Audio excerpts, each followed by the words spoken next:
ආයුබෝවන් සියලුම දෙනාට ගෘහ ආර්ථික විද්‍යා අපොස උසස් පෙළ 2022 විභාගයට පෙනී සිටින ආදරණීය දුවා දරුවන්ට අත්වැලක් වීම සඳහා මම අද සූදානම් වෙනවා. ඒ අනුව දුවේ පුතේ අපොස උසස් පෙළ ගෘහ ආර්ථික විද්‍යා විෂයේ ප්‍රශ්න කිහිපයකට අපි නිවැරදිව පිළිතුරු ගොනු කරන්නේ කොහොමද? නිවැරදිව ලියන්නේ කොහොමද? ඔබේ ලකුණු මගහරව ගන්න නැතුව සම්පූර්ණ ලකුණු ලබා ගන්න කොහොමද කියන එක මෙතෙන්දී පෙන්වා දීමට මා සූදානම් වෙනවා.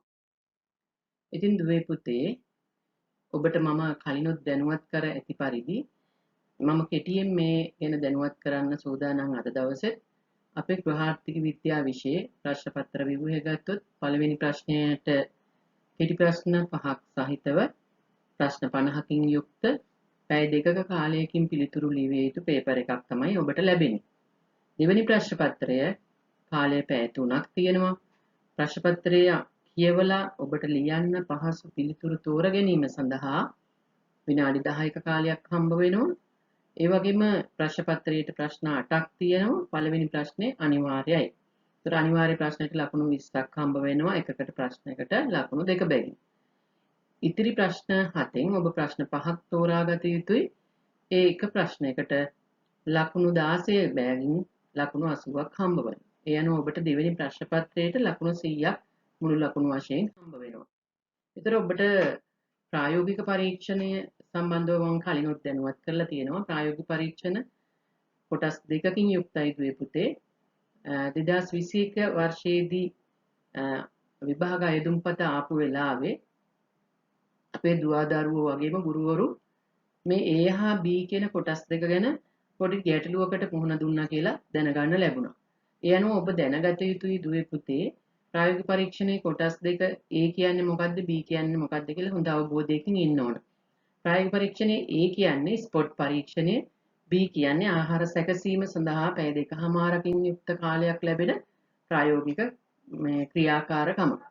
ඒ අනුව ඔබ දන්නවා ස්ථානීය පරීක්ෂණයට හා ප්‍රායෝගික පිසීමේ පරීක්ෂණය සඳහා 12 13 ශ්‍රේණි වලට අදාළ ප්‍රායෝගික ක්‍රියාකාරකම් ඇසුරින් තමයි ඔබව ඇගීමට ලක් කරන්නේ. ඒ අනුව මෙම පරීක්ෂණ දෙකට ස්ථානීය පරීක්ෂණයේ ලකුණු 60කුත් පිසීමේ පරීක්ෂණය සඳහා 140කුත් බැගින් ලකුණු 200ක් ප්‍රායෝගික පරීක්ෂණයට ඔබට ලැබෙනවා. ඉතින් මම ප්‍රායෝගික පරීක්ෂණය සහ ස්ථානීය පරීක්ෂණය පිළිබඳව ඔබට ආදර්ශ ඉදිරිපත් කිරීම දෙකක් මේ වෙනකොට ඉදිරිපත් කරලා තියෙනවා. ඒ ඉදිරිපත් කිරීම තුළින් ඔබ ලොකු අවබෝධයක් ලබා ගනි. මම අද දවසේ බලාපොරොත්තු වෙන්නේ ප්‍රශ්න පත්‍රයේ පිළිතුරු ලිවීමේදී ඔබ කොහොමද ඒ සම්බන්ධව නිවැරදිව පිළිතුරු සපයන්නේ කියලා. මම කලිනුත් දැනුවත් කරලා තියෙන පරිදි මේ ඉදිරිපත් කිරීමේ මේ ප්‍රායෝගික පරීක්ෂණයට ලකුණු ලැබෙන විදිය සහ අවසාන ලකුණු ගණනය ඒ වගේම අපේ විෂය නිර්දේශයේ ඔබට මම කලිනුත් දැනුවත් කරලා තියෙනවා ශ්‍රේෂ්ඨ 6ක් ඔස්සේ මේ ආකාරයට තියෙනවා.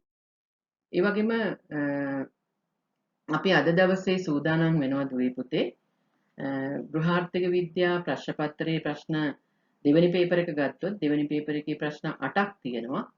ඒ 8න් පළවෙනි ප්‍රශ්නේ අනිවාර්ය ප්‍රශ්නයක් 2 3 4 5 6 7 8 කියන ඒවා ව්‍යුහගත සහ අර්ධ ව්‍යුහගත පිළිතුරු බලාපොරොත්තුවෙන් ලැබෙන ප්‍රශ්න 8ක් තමයි තියෙන්නේ.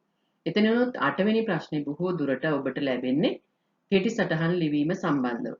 ඉතින් දුවේ පුතේ සම්පූර්ණ ප්‍රශ්න පත්‍රයකටම පිළිතුරු ලියන විදිය කතා කරලා ඔබට දැනුවත් කරන්න ගියොත් ඔබට එපා වෙන විදිහට දිගු වේලාවක් ගත වෙනවා. ඒ නිසා මම අද දවසේ සූදානම් වෙනවා ඔබට පළවෙනි ප්‍රශ්නේ, ඒ කියන්නේ අනිවාර්ය ප්‍රශ්නෙට ඔබ පිළිතුරු ලියන්න ඕන කොහොමද සහ කෙටි සටහන් ලිවීම සම්බන්ධව ඔබ දැනුවත් කිරීමට. ඒ අනුව අපි බලමු අද දවසේ මම අනිවාර්ය ප්‍රශ්නය යටතේ ප්‍රශ්න කිහිපයක් ඔබට දැනුවත් කිරීමට සූදානම් වෙනවා. එතෙන්දී පිළිතුරු ලියන්න ඕනේ කොහොමද ප්‍රශ්නේ හොඳින් තේරුම් ගන්න ඕන කොහොමද ඒ පිළිබඳවත් ඔබ අවධානය යොමු කරන්න ඕන. ඒ වගේම මෙතන කෙටි පිළිතුරු ලියන්න කියලා කිව්වහම බොහෝ දුරට කරුණු 2ක් කරුණු 4ක් වගේ තමයි ඔබෙන් බලාපොරොත්තු වෙන්නේ. නමුත් මම ඊට අදාළව පිළිතුරු දිය හැකි අවස්ථාවලදී දෙකකට වඩා උපරිමේ දීලා තියෙනවා. ඒ ඔබට මතක තබා ගැනීම සඳහා අවශ්‍යතාවය ලබා ගැනීම සඳහා. ඒ වගේම අනිවාර්යෙන්ම දුවේ පුතේ මේ අනිවාර්ය ප්‍රශ්නෙට පිළිතුරු සපයනකොට ඔබ ඕනම විභාගයකදී ඕනම ප්‍රශ්න පත්‍රයකට පිළිතුරු ලියනකොට නිවැරදිව ප්‍රශ්න අංකේ දාන්න, ප්‍රශ්න අංකයට අදාළ නිවැරදි කොටසේ අංකේ දාන්න. මොකද සමහර වෙලාවට අපේ දරුවෝ ප්‍රශ්න අංකේ දැම්මට පස්සේ ඉතුරු කොටස් වලදී නැවත කොටස් හෝ අංකේ නොදා ඔහේ පිළිතුරු ලියාගෙන යනවා. එතෙන්දී පිළිතුරු බලන ගුරු මහත්මිය හෝ ගුරු මහත්මයා අපහසුතාවයකට ලක් වෙනවා. ඔබ කොහොමද මේ ප්‍රශ්නේ කොතනද ලියලා තියෙන්නේ? කොයි ප්‍රශ්නෙටද මේ උත්තරේ? ඒ වගේ. ඒ නිසා ඔබ අනිවාර්යයෙන්ම ප්‍රශ්න පත්‍රයකට පිළිතුරු ලියනකොට මතක තියාගත යුතු විශේෂම දේ තමයි එකම ප්‍රශ්නේ කොටස් කීපවලක ලිව්වත් කමන්නේ නිවැරදිව ප්‍රශ්නාංකේ සහ අදාළ කොටස නිවැරදිව දාන්න. ඉතින් අපි බලමු මම කලිනුත් මේ උපදෙස් දීලා තියෙනවා. ඒ උපදෙසුත් එක්ක අද අපි බලමු මේ කෙටි ප්‍රශ්න පත්‍රයට එන්න පුළුවන් සරල ප්‍රශ්න කීපයක් සාකච්ඡා කරන්න. ඒතර මම පළවෙනි ප්‍රශ්නේ මෙතනත් බලන්න මම පළවෙනි ප්‍රශ්න අංකය දාලා තියෙනවා. ඊට පස්සේ ප්‍රශ්නෙට අදාළ දෙවෙනි කොටස කොටස් 10කින් යුක්තයි දෙවෙනි කොටස කියලා මම දාලා තියෙනවා. සමහර අවස්ථාවකදී මම අද කොටස් 10කට වඩා පිළිතුරු ලියන්න පුළුවන්, කතා කරන්න පුළුවන්. ඒ කියන්නේ මම මෙතෙන්දි බලාපොරොත්තු වෙන්නේ පළවෙනි ප්‍රශ්නෙට අදාළ එන්න පුළුවන් විදිහේ ප්‍රශ්න ටිකක් තමයි මෙතෙන්දී කතා කරන්න පළවෙනි ප්‍රශ්නය යටතේ සූදානම් වෙන්නේ. ඒතර 10කින් සීමා වෙන්නත් පුළුවන් 10කින් සීමා නොවෙන්නත් පුළුවන්. එතකොට බලමු පළවෙනි ප්‍රශ්නේ අභ්‍යන්තර අවකාශ නිර්මාණයේ ආරම්භක අවස්ථා දෙකක් නම් කරන්න. එතකොට ඔබ දන්නවා අභ්‍යන්තර අවකාශ නිර්මාණය කියලා කියන්නේ අපි ඉස්සෙල්ලාම ගත්තොත් අභ්‍යන්තර අවකාශය කියන්නේ බාහිර සාධක වලින් ආරක්ෂා වෙලා ජීවත් වෙන්න පුළුවන් මිනිස්සුන්ට ජීවත් වෙලා ඉන්න පුළුවන් ආවරණය වෙච්ච සංවෘත වෙච්ච අවකාශයක්. එතකොට අභ්‍යන්තර අවකාශ නිර්මාණය කියන්නේ මෙන්න මේ මිනිස්සුන්ගේ බාහිර සාධක වලින් ආරක්ෂා වෙලා මිනිස්සු සංවෘත අවකාශයක ඉන්නකොට මේ මිනිස්සුන්ගේ අවශ්‍යතාවය සහ පහසුව පරිදි ඒ සංවෘත අවකාශයේ Tamanට ඕන පරිදි වෙනස් කර ගැනීම එහෙම නැත්නම් සකස් කර ගැනීම තමයි අභ්‍යන්තර අවකාශ නිර්මාණය කියලා කියන්නේ. එතෙන්දී වර්තමානයේ වෙනකොට ගොඩාක් අභ්‍යන්තර අවකාශ වෙනස් වෙලා තියෙනවා.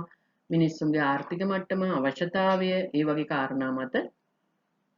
නමුත් මේ අභ්‍යන්තර අවකාශයේ ආරම්භ වුණේ ඔබ පන්ති කාමරේදී ඉගෙනගත් පරිදි ගල් ගුහා යුගයේ ඉඳලා. ඒතර ගල් ගුහාවල ජීවත් වෙන්න මුලින්ම ජීවත් වෙන්න පටන් ගන්නකොට මිනිස්සු ගල් ගුහාව ඇතුළත ගල් ගොඩැලි, බොරළු, ගස්වල මුල් වගේ තිබිච්ච ගල් ගුහාවල තමයි ඉස්සෙල්ලාම ජීවත් වෙන්න ගියේ.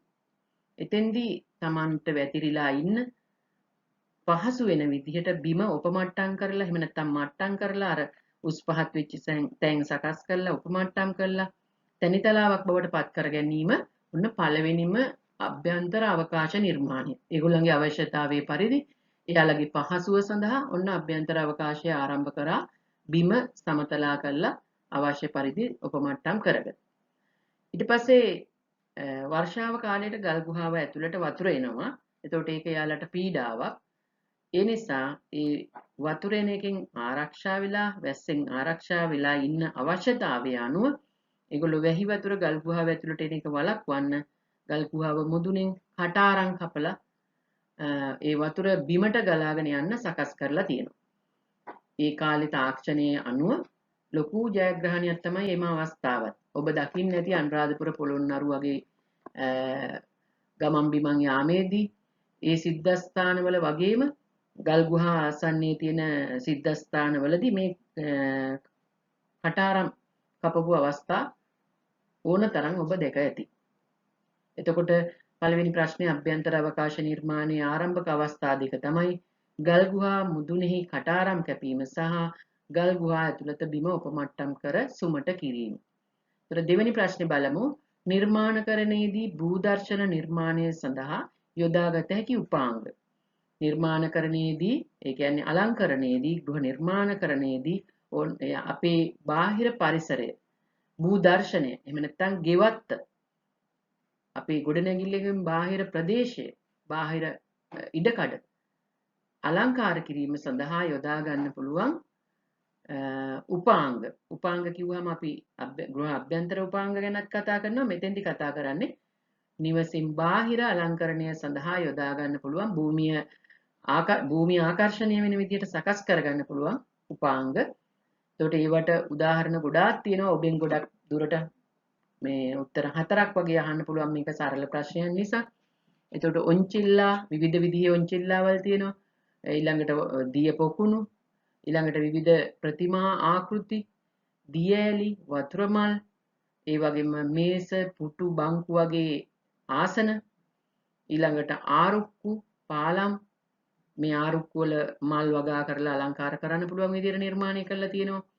ඊළඟට ප්‍රතිමා මං කලිනුත් කිව්වා උද්‍යාන ලාම්පු, ඊළඟට බිම් ඇතුරුම් වර්ග විදිහට ගල් වලින් සකස් කරපු ටයිල් වගේ වෙන්න පුළුවන්.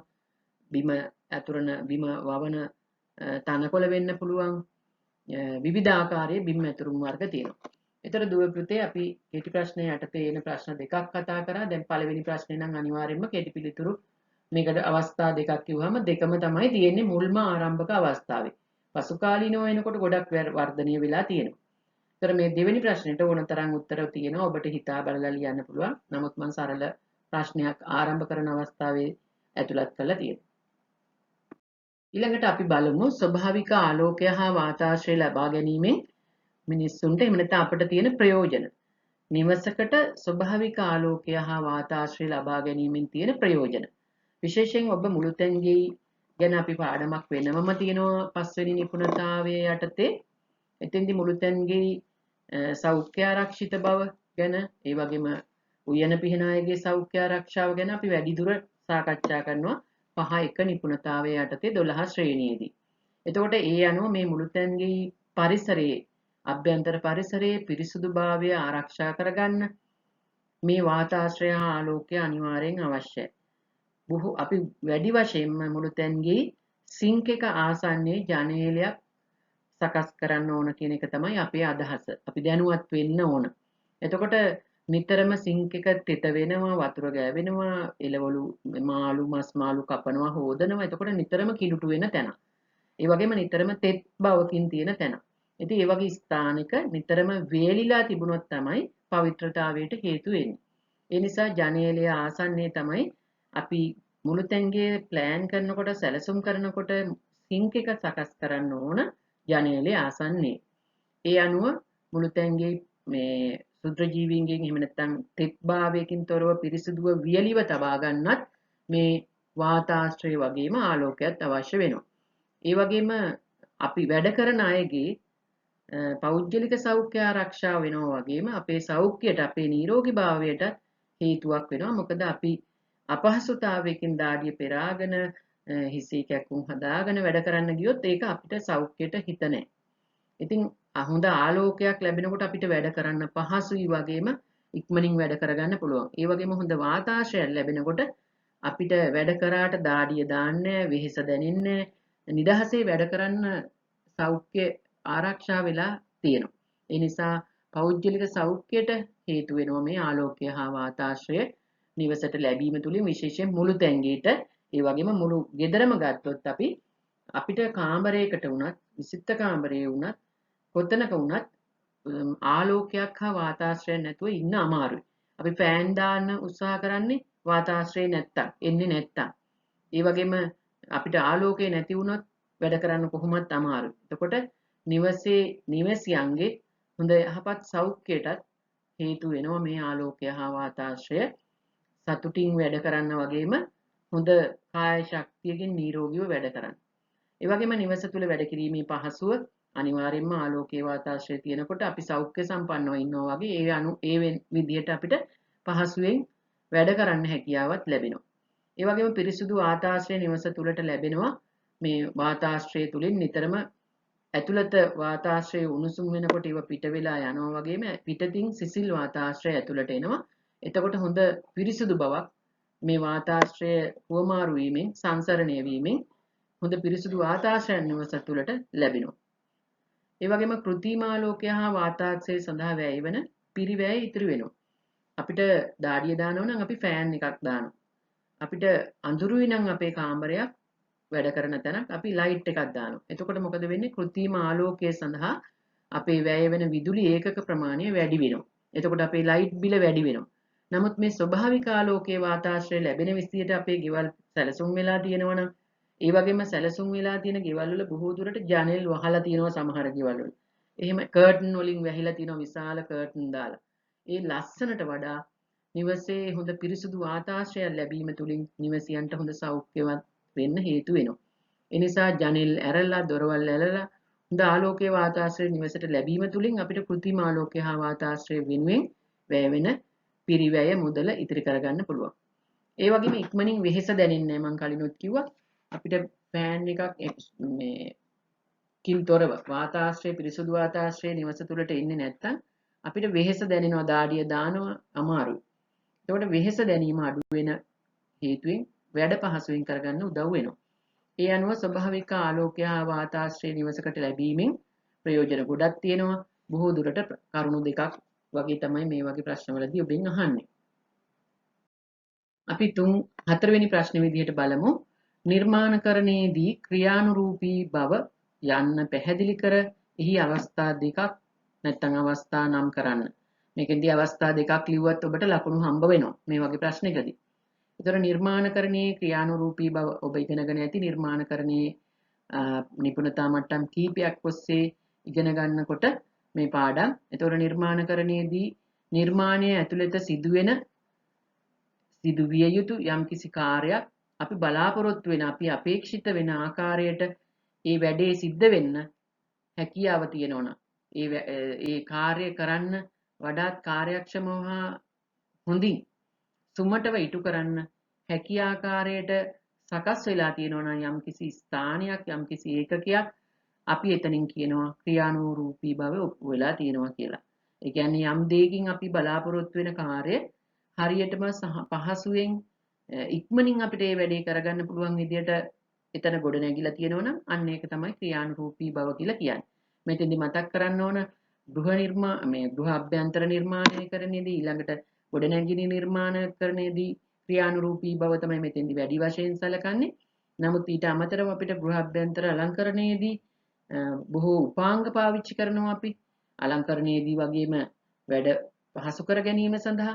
එතකොට මෙන්න මේ ක්‍රියානුරූපී බව කියන එක අපි භාවිතා කරන විවිධ උපාංග වලිනුත් බලාපොරොත්තු වෙනවා. උදාහරණයක් විදිහට ෆ්‍රිජ් හැන්ඩල් එකකින්, ටේබල් මැට් එකකින්, ඒ වගේ දේවල් වලින් අපි ඊළඟට දැලිකඩකින් ඒ වගේ දේවල් වලින් අපි බලාපොරොත්තු වෙනවා යම්කිසි ක්‍රියාවක්.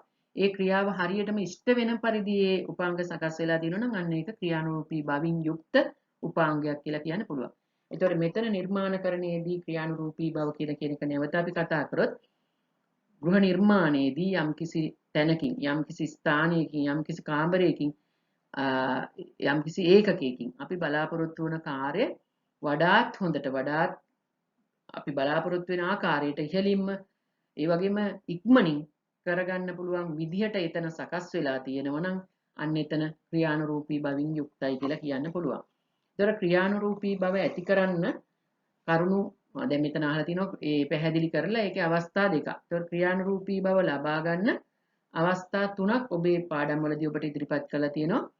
ඒ කියන්නේ නිවැරදි ක්‍රියා සම්බන්ධතාවයේ උචිත බව හා ප්‍රමිතිය. ඒතර මේ කියන කාරණා වෙන වෙනමත් අපිට හඳුන්වන්න පුළුවන්.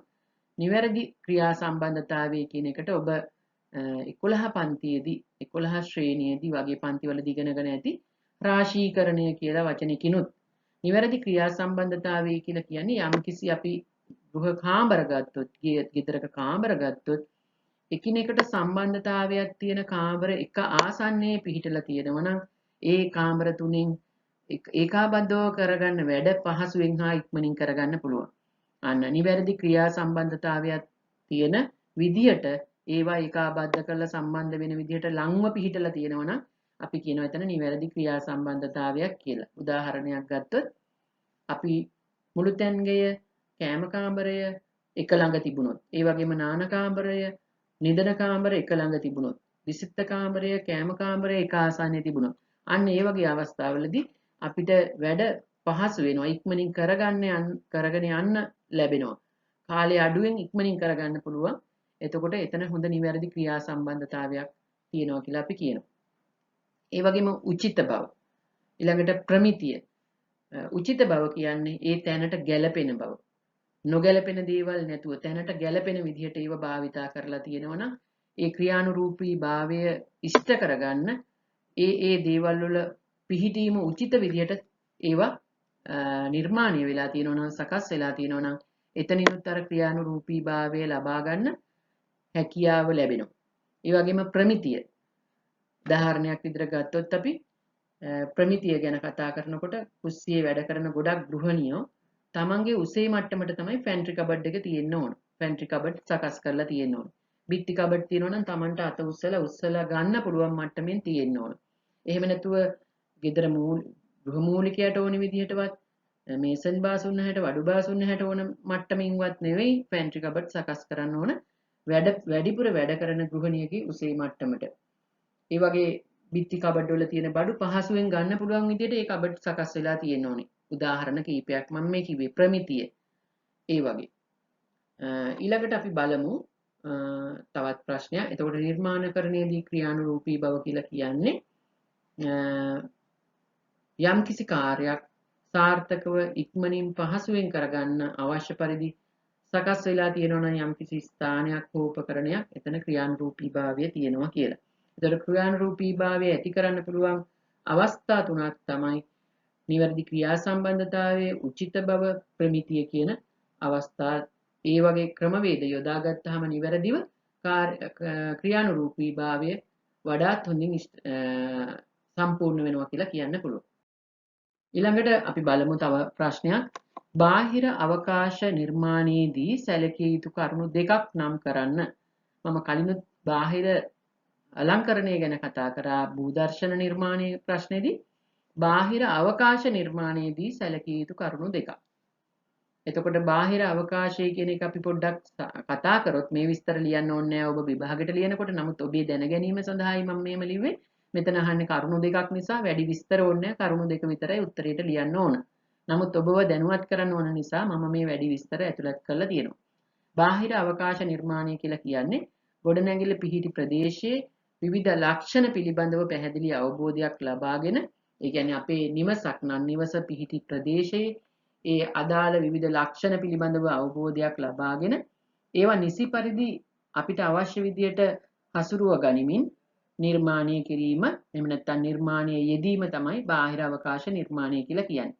කෙටියෙන්ම කිව්වොත් අපේ ගෙදරක් ගත්තොත් අපේ ගෙදරින් බාහිර තියෙන ගෙවත්ත අපේ වත්ත ඒ පිහිටලා තියෙන ආකාරයට අනුව හොඳින් අවබෝධ කරගෙන ප්‍රදේශයේ වැවෙන දේවල් පිළිබඳ අවබෝධය, අවට ගහකොළ ගැන අවබෝධයෙන් ඒ අපිට තියෙන ඉඩකඩ මනාව හසුරුවා ගනිමින් අලංකරණය කිරීම සඳහා විවිධ ක්‍රමවේද අනුගමනය කිරීම බාහිර අවකාශ නිර්මාණය කියලා කියන්න පුළුවන්. එතකොට බාහිර අවකාශ නිර්මාණයේදී සලකා බැලිය යුතු කරුණු තමයි ඔබෙන් ප්‍රශ්නෙන් අහන්නේ. එතකොට මේ විස්තරය ඔබ ලියන්න අවශ්‍ය නැහැ. කරුණු දෙකක් විදිහට අපිට ලියන්න පුළුවන්. මේ හැම වෙලාවෙම මම කලින් කියන්න හිටිය එකක්. මේ වගේ වෙලාවකදී ගොඩක් වෙලාවට කෙටි ප්‍රශ්න වලට කරුණු විදිහට එහෙම නැත්නම් පියවර විදිහට තමයි අහන්නේ. විස්තර කරන්න පැහැදිලි කරන්න එනවා කලාතුරකින් තමයි ඒ වගේ එන්නේ. එහෙම කරුණු විදිහට අහන හැම අවස්ථාවකදීම ඔබ අංකව යොදලා 1ට 1 2 3 කියලා හෝ එහෙම නැත්නම් කතර ලකුණු දාලා ඒ වගේ පිළිවෙලකට පියවර වශයෙන් 1ට 1 ලියන්න. ඒක වඩා හොඳයි. එතකොට බාහිර අවකාශ නිර්මාණයේදී සලකා බලන්න ඕන කරුණු කීපයක් තියෙනවා. ඔබෙන් අහන්නේ දෙකයි. පරිසරය. පරිසරය කිව්වම අපේ ගේ අවට ස්වභාවය වගේම අපේ වත්තේ ස්වභාවය වගේම අපේ වත්තට බාහිරව තියෙන පරිසරය ගැනත් අපි අවබෝධයෙන් ඉන්න ඕන. අල්ලපු වත්තට අපි වවන දේවල් බාධාවක් වෙනවා නම් ඒ ගැන අපි අවධානය යොමු කරන්න ඕන. ඒ වගේම මේ ප්‍රදේශයේ තියෙන දේශගුණයට කාලගුණයට අපි වවන දේවල් ගැලපෙන්න ඕන. අන්න ඒ වගේ පරිසරය ගැන අවබෝධයක් තියෙන්න ඕන. ඊළඟට හැඩතල නිර්මාණය. මෙතෙන්දී අපේ ඉඩමේ හැඩය වගේම නිදහස්ව තියෙන අවකාශයේ හැඩතල ගැන හිතලා නිර්මාණය කරන දේවල් අලංකාරයක් හා ඉඩ පිරිමෙහෙන විදිහට අදාළ හැඩතල නිර්මාණය කරගෙන අලංකාර කරන්න පුළුවන්. ඊළඟට ධාරිතාව කියන්නේ ඉඩමේ ප්‍රමාණය. ඒ කියන්නේ අපේ ගයක් ගත්තොත් ගේ අවට තියෙන ජීවත්තේ තියෙන ප්‍රමාණය භූමිය. ඒ ප්‍රමාණය හැටියට ඕනේ අපි වගා කරන දේවල් තීරණය කරන්න. ලොකු අත්තකට නම් පොඩි දේවල් හිටවන්න එක ගැලපෙන්නේ නැහැ. ඒ වගේම පොඩි ඉඩක් නම් තියෙන්නේ විශාල ගස්, පඳුරු ගහන ගස්, පැතිරිලා යන ශාක වර්ග වවනවා නම් ඒක උචිත නැහැ. ඒ වගේම අපි අර කලින් කිව්වා වගේ විවිධ උපාංග තියෙනකොට ඒ උපාංගත් ඒ භූමියේ තියෙන ධාරිතාවට බිමේ තියෙන ප්‍රමාණයට ගැලපෙන විදිහේ උපාංග ගස්වැල් ඒවා තීරණය කරන්න ඕන. ඊළඟට ශාක වර්ග එකත් අපි කලින් කිව්වා ශාක වර්ග මේ පරිසරයට අනුව අපි අපේ ඉඩමේ ප්‍රමාණයට අනුව හැඩතලයට අනුව සුදුසු ගැළපෙන වවන්න පහසු අලංකාරය ලබා දෙනවා වගේම ප්‍රයෝජනයක් ගෙන දෙන ශාක වර්ග පිළිබඳ අවධානය යොමු කරන්න පුළුවන්. ඒ වගේම උපාංග ගැන මම කලිනුත් කිව්වා. ඊළඟට භූ දර්ශනය භූමිය අලංකරණය සම්බන්ධව සැලකිලිමත් වෙන්න ඕන. ඊළඟට තව ප්‍රශ්නයක් අපි බලමු. ද්විතීක වර්ණ දෙකක් සෑදෙන ආකාරය දක්වන්න. ද්විතීක වර්ණ දෙකක් සෑදෙන ආකාරය දක්වන්න. ඒතර මම උදාහරණ දීලා තියෙනවා තැඹිලි දම් කොළ. මේවා තමයි ද්විතීක වර්ණ. මේවා හැදෙන ආකාරය දක්වන්න කිව්වහම ඔබ උත්තරේ ලියනකොට ලියන්න ඕනේ තැඹිලි කියලා ලිව්වනම් ඒ ඉස්සරහින් ඉරක් ගහලා ඔබට පුළුවන් වරහන් ඇතුලේ තැඹිලි වර්ණය හැදෙන්නේ මොන වර්ණ දෙක එකතු වුණාමද? අපි දන්නවා ද්විතීක වර්ණයක් හැදෙන්නේ ප්‍රාථමික වර්ණ දෙකක් එක සමාන ප්‍රමාණයන්ගෙන් මිශ්‍ර වීමෙන් හැදෙන වර්ණ තමයි අපි ද්විතීක වර්ණ කියලා කියන්නේ.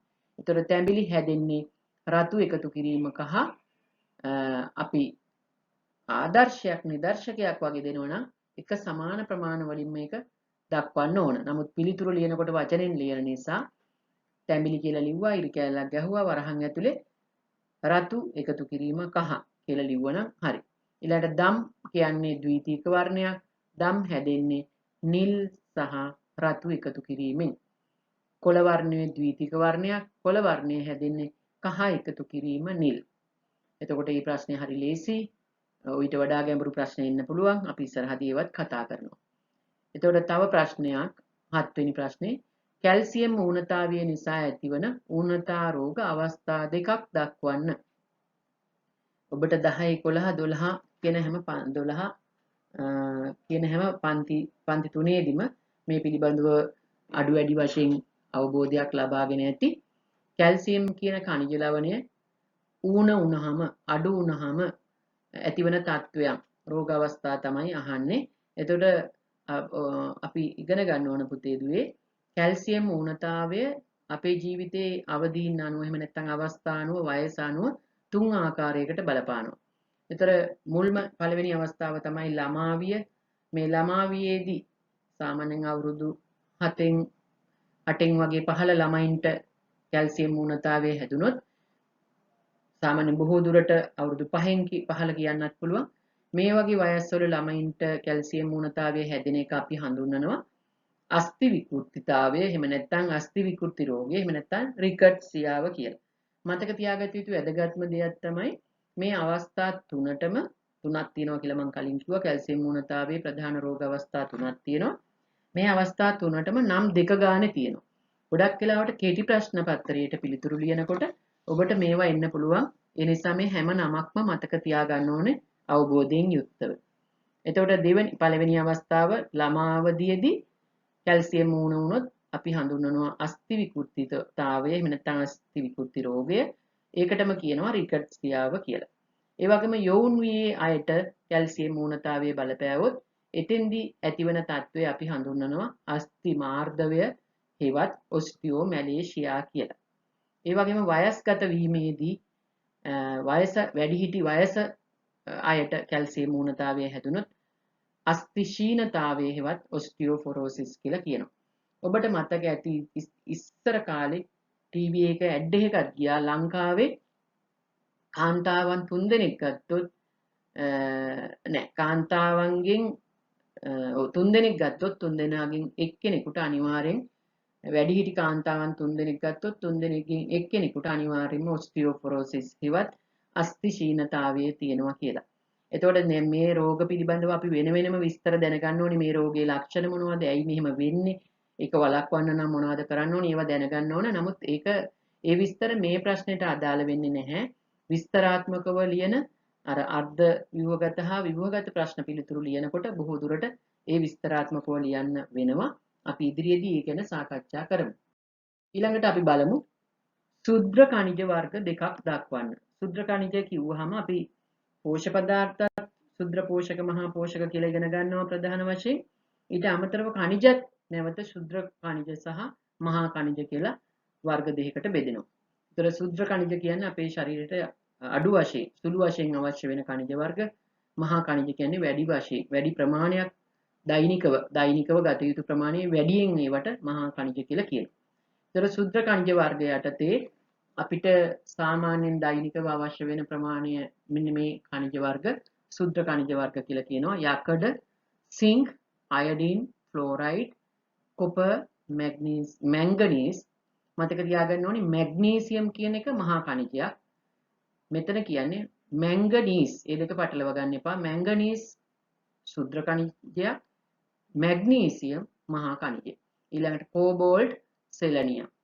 එතකොට මේවා ගැන වෙන වෙනමත් අපි වෙන තව ප්‍රයෝජන සහ තව උණතා රෝග ලක්ෂණ මේ කණිජ වර්ගවල තියෙනවා. විශේෂයෙන් බොහෝ දුරට අපිට කණිජ වර්ග සහ විටමින් වර්ග ගැන කෙටි ප්‍රශ්න පත්‍රයේ ප්‍රශ්න වලට වැඩි වශයෙන් එනවා. ඒ නිසා මේවා ගැන වෙන වෙනම අවබෝධයෙන් ඔබ ඉන්න ඕන. සෙලනියම් කියන්නේ ප්‍රතිඔක්සිකාරකයක් විදිහට කටයුතු කරනවා. ඒ වගේ සිංක් කියන එක තරුණ අයගේ හෝමෝන ශ්‍රාවය කරන්න එහෙම නැත්නම් ලිංගික පරිණතභාවය ඇති කරන්න උදව් වෙනවා. අයඩින් තයිරොක්සින් නිෂ්පාදනයට උදව් වෙනවා. ඒ වගේ එක පෝෂක ගැන වෙන වෙනම දැනගෙන ඉන්න ඕනේ. මේක මොකටද ඕනි? ඒවා අඩු වුණොත් මොකද වෙන්නේ? මේවා අඩංගු ආහාර මොනවද? මේ ගැන පුළුල් අවබෝධයක් තියෙන්න ඕනි පුතේ. ගෘහාර්ථික විද්‍යාව විෂයේ පදනම තමයි පෝෂක පදාර්ථ කියලා කියන්නේ. එතකොට පෝෂක පදාර්ථ පහ ගැනම ඔබ පුළුල් අවබෝධයකින් ඉන්න ඕන. මොකද විෂය පුරා හැමතැනම පාඩම් වලදී මේ පෝෂක පදාර්ථ ගැන අවබෝධයක් තියෙන එක වැදගත් වෙනවා. ඉදිරි පාඩම් වැඩියෙන් ඔබට අවබෝධ වෙන්න නම් හැම අවස්ථාවකදීම පෝෂක පදාර්ථ ගැන ඔබට දැනුවත් බව අත්‍යවශ්‍යයි. ඒ නිසා පෝෂක පදාර්ථවල එකින් එක වෙන වෙනම ඊළඟට කනිජ ලවණ විටමින් වල වෙන වෙනම එකින් එක ඔබ වැඩි අවබෝධයක් ලබාගෙන ඉන්න ඕන. ඊළඟට අපි බලමු දුෂ්පෝෂණයේ අවස්ථා දෙකක් දක්වන්න. දුෂ්පෝෂණය කියලා කියන්නේ අපි තව වචනකින් කිව්වොත් වැරදි පෝෂණය කියලාත් කියනවා. ඉස්සර කාලේ මේකට කුපෝෂණය කියලාත් කිව්වා. කුපෝෂණය, දුෂ්පෝෂණය, වැරදි පෝෂණය කියලා කියන්නේ අපි ගන්න පෝෂණය සම්බන්ධව යම්කිසි ගැටලුවක් තියෙන එකක් කියන එක තමයි කියවෙන්නේ. ඒතර දුෂ්පෝෂණයේ අවස්ථා දෙකක් තියෙනවා. එකක් තමයි මන්ද පෝෂණය. මන්ද පෝෂණය කියන්නේ ලැබිය යුතු දෛනිකව අවශ්‍ය වෙන පෝෂක පදාර්ථ ප්‍රමාණය අඩුවීම නිසා ඇතිවන තත්ත්වයන් මන්ද පෝෂණය කියනවා. ඊළඟට අධි පෝෂණය. වර්තමානයේ වෙනකොට මන්ද පෝෂණයටත් වඩා අපේ රටේ වගේම ගොඩක් රටවල බලපාලා තියෙනවා මේ අධි පෝෂණ තත්ත්වය දුෂ්පෝෂණ අවස්ථාවක් විදියට. වැඩි දෙනෙකුට නෙමෙයි යම්කිසි රටක ගත්තත් ඉතා පිරිසෙන් අඩු වුණාට අධි පෝෂණ තත්ත්වය බලපාලා තියෙනවා ඉහළින්. ඒ කියන්නේ දෛනිකව අවශ්‍ය වෙන පෝෂක පදාර්ථ ප්‍රමාණයට වඩා ඒ පෝෂක වර්ග ලැබීම නිසා සහ වැඩිපුර සීනි, තෙල්, පිටි වගේ දේවල් වැඩිපුර ගැනීම නිසා වගේම ක්‍රියාකාරීභාවයෙන් තොරව සිටීම නිසා මේ අධිපෝෂණ තත්වයට ලක් වෙනවා.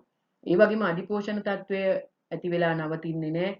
එතනින් අධිපෝෂණ තත්වයක් එක්ක බෝ නොවන රෝග වර්තමානයේ වෙනකොට ඉතාමත් ජනප්‍රිය වෙලා තියෙනවා. ලොකු කුඩා මහලු හැමෝම අතර බෝ නොවන රෝග සියල්ලටම වගේ අතවනන අවස්ථාවක් තමයි මේ අධිපෝෂණ අවස්ථාව. ඒ වගේ එකින් එකට පුතේ දැන් මේ අපි එක ප්‍රශ්නයක් කතා කරාට මෙතෙන්දී ඒ ප්‍රශ්නෙට සම්බන්ධ වටේ පිටේ තව දේවල් කතා කරනවා. එතකොට ඔබට වැඩි අවස්ථාවක් ලැබෙනවා මේවා ගැන දැනගන්න. ඒතර මන්ද පෝෂණයත් ඒ වගේ තමයි. එතකොට ඒවා වෙන වෙනම ඔබ දැනගෙන ඉන්න ඕන විස්තරාත්මකව. ඊළඟට අපි තව ප්‍රශ්නයක් බලමු. හරිතාගාර ආචරණය වේගවත් කරන මිනිස් ක්‍රියාකාරකම් දෙකක් ලියන්න. වායුගෝලීය උණුසුම් තත්ත්වය ස්වභාවික හරිතාගාර ආචරණය තුලින් සිද්ධ වෙනවා. සාමාන්‍ය පරිසරයේ උෂ්ණත්ව මට්ටම රඳව ගන්න ස්වභාවික හරිතාගාර ආචරණය උදව් වෙනවා. නමුත් මේ සාමාන්‍ය පරිසරයේ තියෙන ගෝලීය උෂ්ණත්වය ඒ මට්ටමට වඩා අපිට ඔරොත්තු නොදෙන මට්ටමට තරම් ඉහළ යන්න වායුගෝලීය උෂ්ණත්වයේ ඉහළ යන මට්ටමට පත් වෙන්න ප්‍රධාන වශයෙන් හේතු වෙලා තියෙන්නේ මිනිස්සුන්ගේ ක්‍රියාකාරකම්. අපිට ඒව වැරදි කියන්නත් බෑ, හරි කියන්නත් බෑ. නමුත් ඒව නොකරත් බෑ, කරලත් බෑ. කෙසේ හෝ මිනිස්සුන්ගේ විවිධ ක්‍රියාකාරකම් තුලින් මේ හරිතාගාර ආචරණය වේගවත් කරනවා.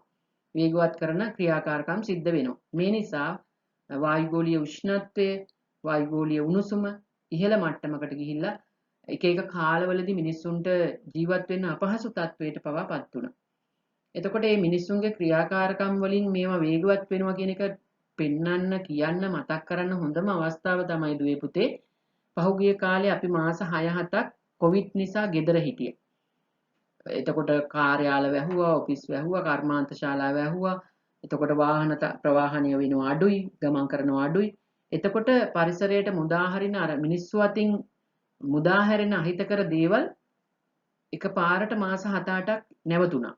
අන්න ඒ කාලේ කොළඹ ප්‍රදේශයේ වායුගෝලීය තත්ත්ව පරීක්ෂාවලදී අපිට ඒ දවස්වල මතකයි ඔබටත් මතක ඇති වාර්තාගත විදිහට ලංකාවේ කොළඹ ප්‍රදේශයේ වායුගෝලීය උණුසුම සහ වායුගෝලයේ අන්තර්ගත විවිධ වායුන් වර්ග පිළිබඳව හිතකර පැත්ත එහෙම නැත්නම් යහපත් මට්ටමකට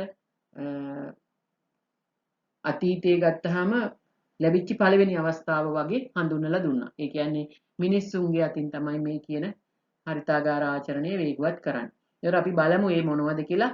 එතකොට පොසිල ඉන්ධන දහනය තුලින් ඒ කියන්නේ ගල් අඟුරු වගේ පොසිල ඉන්ධන දහනය තුලින් කාබන් ඩයොක්සයිඩ් වායුව ලැබෙනවා. වායුගෝලයට නිදහස් වෙනවා. ඊළඟට කාර්මීකරණයේ අතුරුඵල කාර්මීකරණය කිව්වම කර්මාන්ත ශාලා වලින් පිට කරන අපද්‍රව්‍ය දුම්බට මගින් වායුගෝලයට මුදා හරිනවා. ඒ වගේම පරිසරයට එකතු කරනවා ජලය විදියට අපවිත්‍ර ජලය කාණු හරහා. ඊළඟට සත්ත්ව පාලන කටයුතු වලදී වී වගා කටයුතු වලදී ඒවා මිනිස්සුන්ගේ ක්‍රියාකාරකම් වුණාට අපිට නොකරත් බෑ කරාමත් ගැටලු ඇති වෙනවා. නමුත් සත්ත්ව පාලනය වී වගාව වගේ දේවල් අපේ රටේ අත්‍යවශ්‍ය කෘෂිකාර්මික රටක් විදිහට අපිට අවශ්‍ය දේවල්. නමුත් ඒ තුලිනුත් මෙතෙන්දී වැරදි හොඳ කියන එක නෙවෙයි කියන්නේ මේ හරිතාගාර ආචරණය වේගවත් වෙන්න බලපාන සාධකයි අපි කතා කරන්නේ. ඒක නිසා සත්ත්ව පාලනය හා වී වගාව තුලින් මීතේන් වායුව පරිසරයට මුදා හරිනවා. ඊළඟට ද්‍රව එහෙම නැත්නම් ගස් වැල් පිලිස්සීම තුලින් ඉන්ධන දහනය තුලින් ද්‍රව දහනය තුලින් කාබන් ඩයොක්සයිඩ් වායුවට මුදා හරිනවා. වාතයට මුදා හරිනවා. ඊළඟට වනාන්තර හරණය. අපි දන්නවා ගොඩාක් ප්‍රදේශවල හිටපු ගමන් කැලෑවල් ගිනි තියනවා, කැලෑවල් කපනවා, අවශ්‍යතාවයේ පරිදි හෝ අවශ්‍යතාවයක් නැතුව. එතකොට විශාල වශයෙන් කාබන් ඩයොක්සයිඩ් පරිසරයට මුදා හරිනවා වගේම ජල උල්පත් හිඳෙනවා. ඒවත් පරිසරයට අපිට වෙනත් මාර්ග වලින් බලපානවා. ඊළඟට අධික ලෙස රථ වාහන භාවිතය නිසා විවිධ දූෂක අංශු පරිසරයට එකතු වෙනවා. ඔබ දන්නවා කොළඹ පැත්තට ගත්තොත් වාහන තදබදිය කියන එක උපරිමයි. අනිකුත් නගර ගත්තත් ඒ වගේ. එතකොට මේ අර කොවිඩ් දවස්වල කොළඹ නගරයේ අඩු වෙන්න ප්‍රධානම හේතුව තමයි වාහන තදබදය සහ කර්මාන්ත ශාලාවල ක්‍රියාකාරීත්වය නවතිච්ච එක.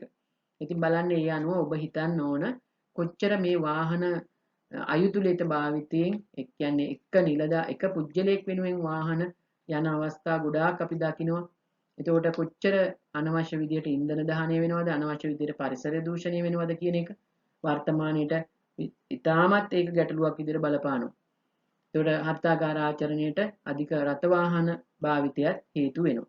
ඊළඟට නාගරික කැලිකසල මගින් පිටවන මීතේන් වායුව නාගරික කැලිකසල කළමනාකරණයේදී බොහෝ ක්‍රමවේද ක්‍රියාත්මක වෙනවා වුණත් මිනිසුන්ගේ නොසලකිල්ල නිසා මේ කැලිකසල නිසි විදිහට කළමනාකරණය වෙන්නේ නැහැ. අන්න ඒ මගිනුත් මීතේන් වායුව වාතාශ්‍රයට මුදා හැරෙනවා. ඒ අනුව මේ අහිතකර වායුන් වර්ග වැඩි වශයෙන් පරිසරයට මුදා හැරීම නිසා වායුගෝලීය උෂ්ණත්වය එන්න වැඩි වෙනවා. ඊළඟට තව ප්‍රශ්නයක් බලමු. ලදරුවියේ දරුවන්ට ආහාර දීමේදී සැලකිය යුතු කරුණු දෙකක්. දැන් බලන්න මම මේ වගේ තව එකක් කියන්න ඕනේ. අර ඔයාලට ගොඩාක් වෙලාවට කරුණු දෙකක් හතරක් වගේ තමයි අහන්නේ විභාගෙදී.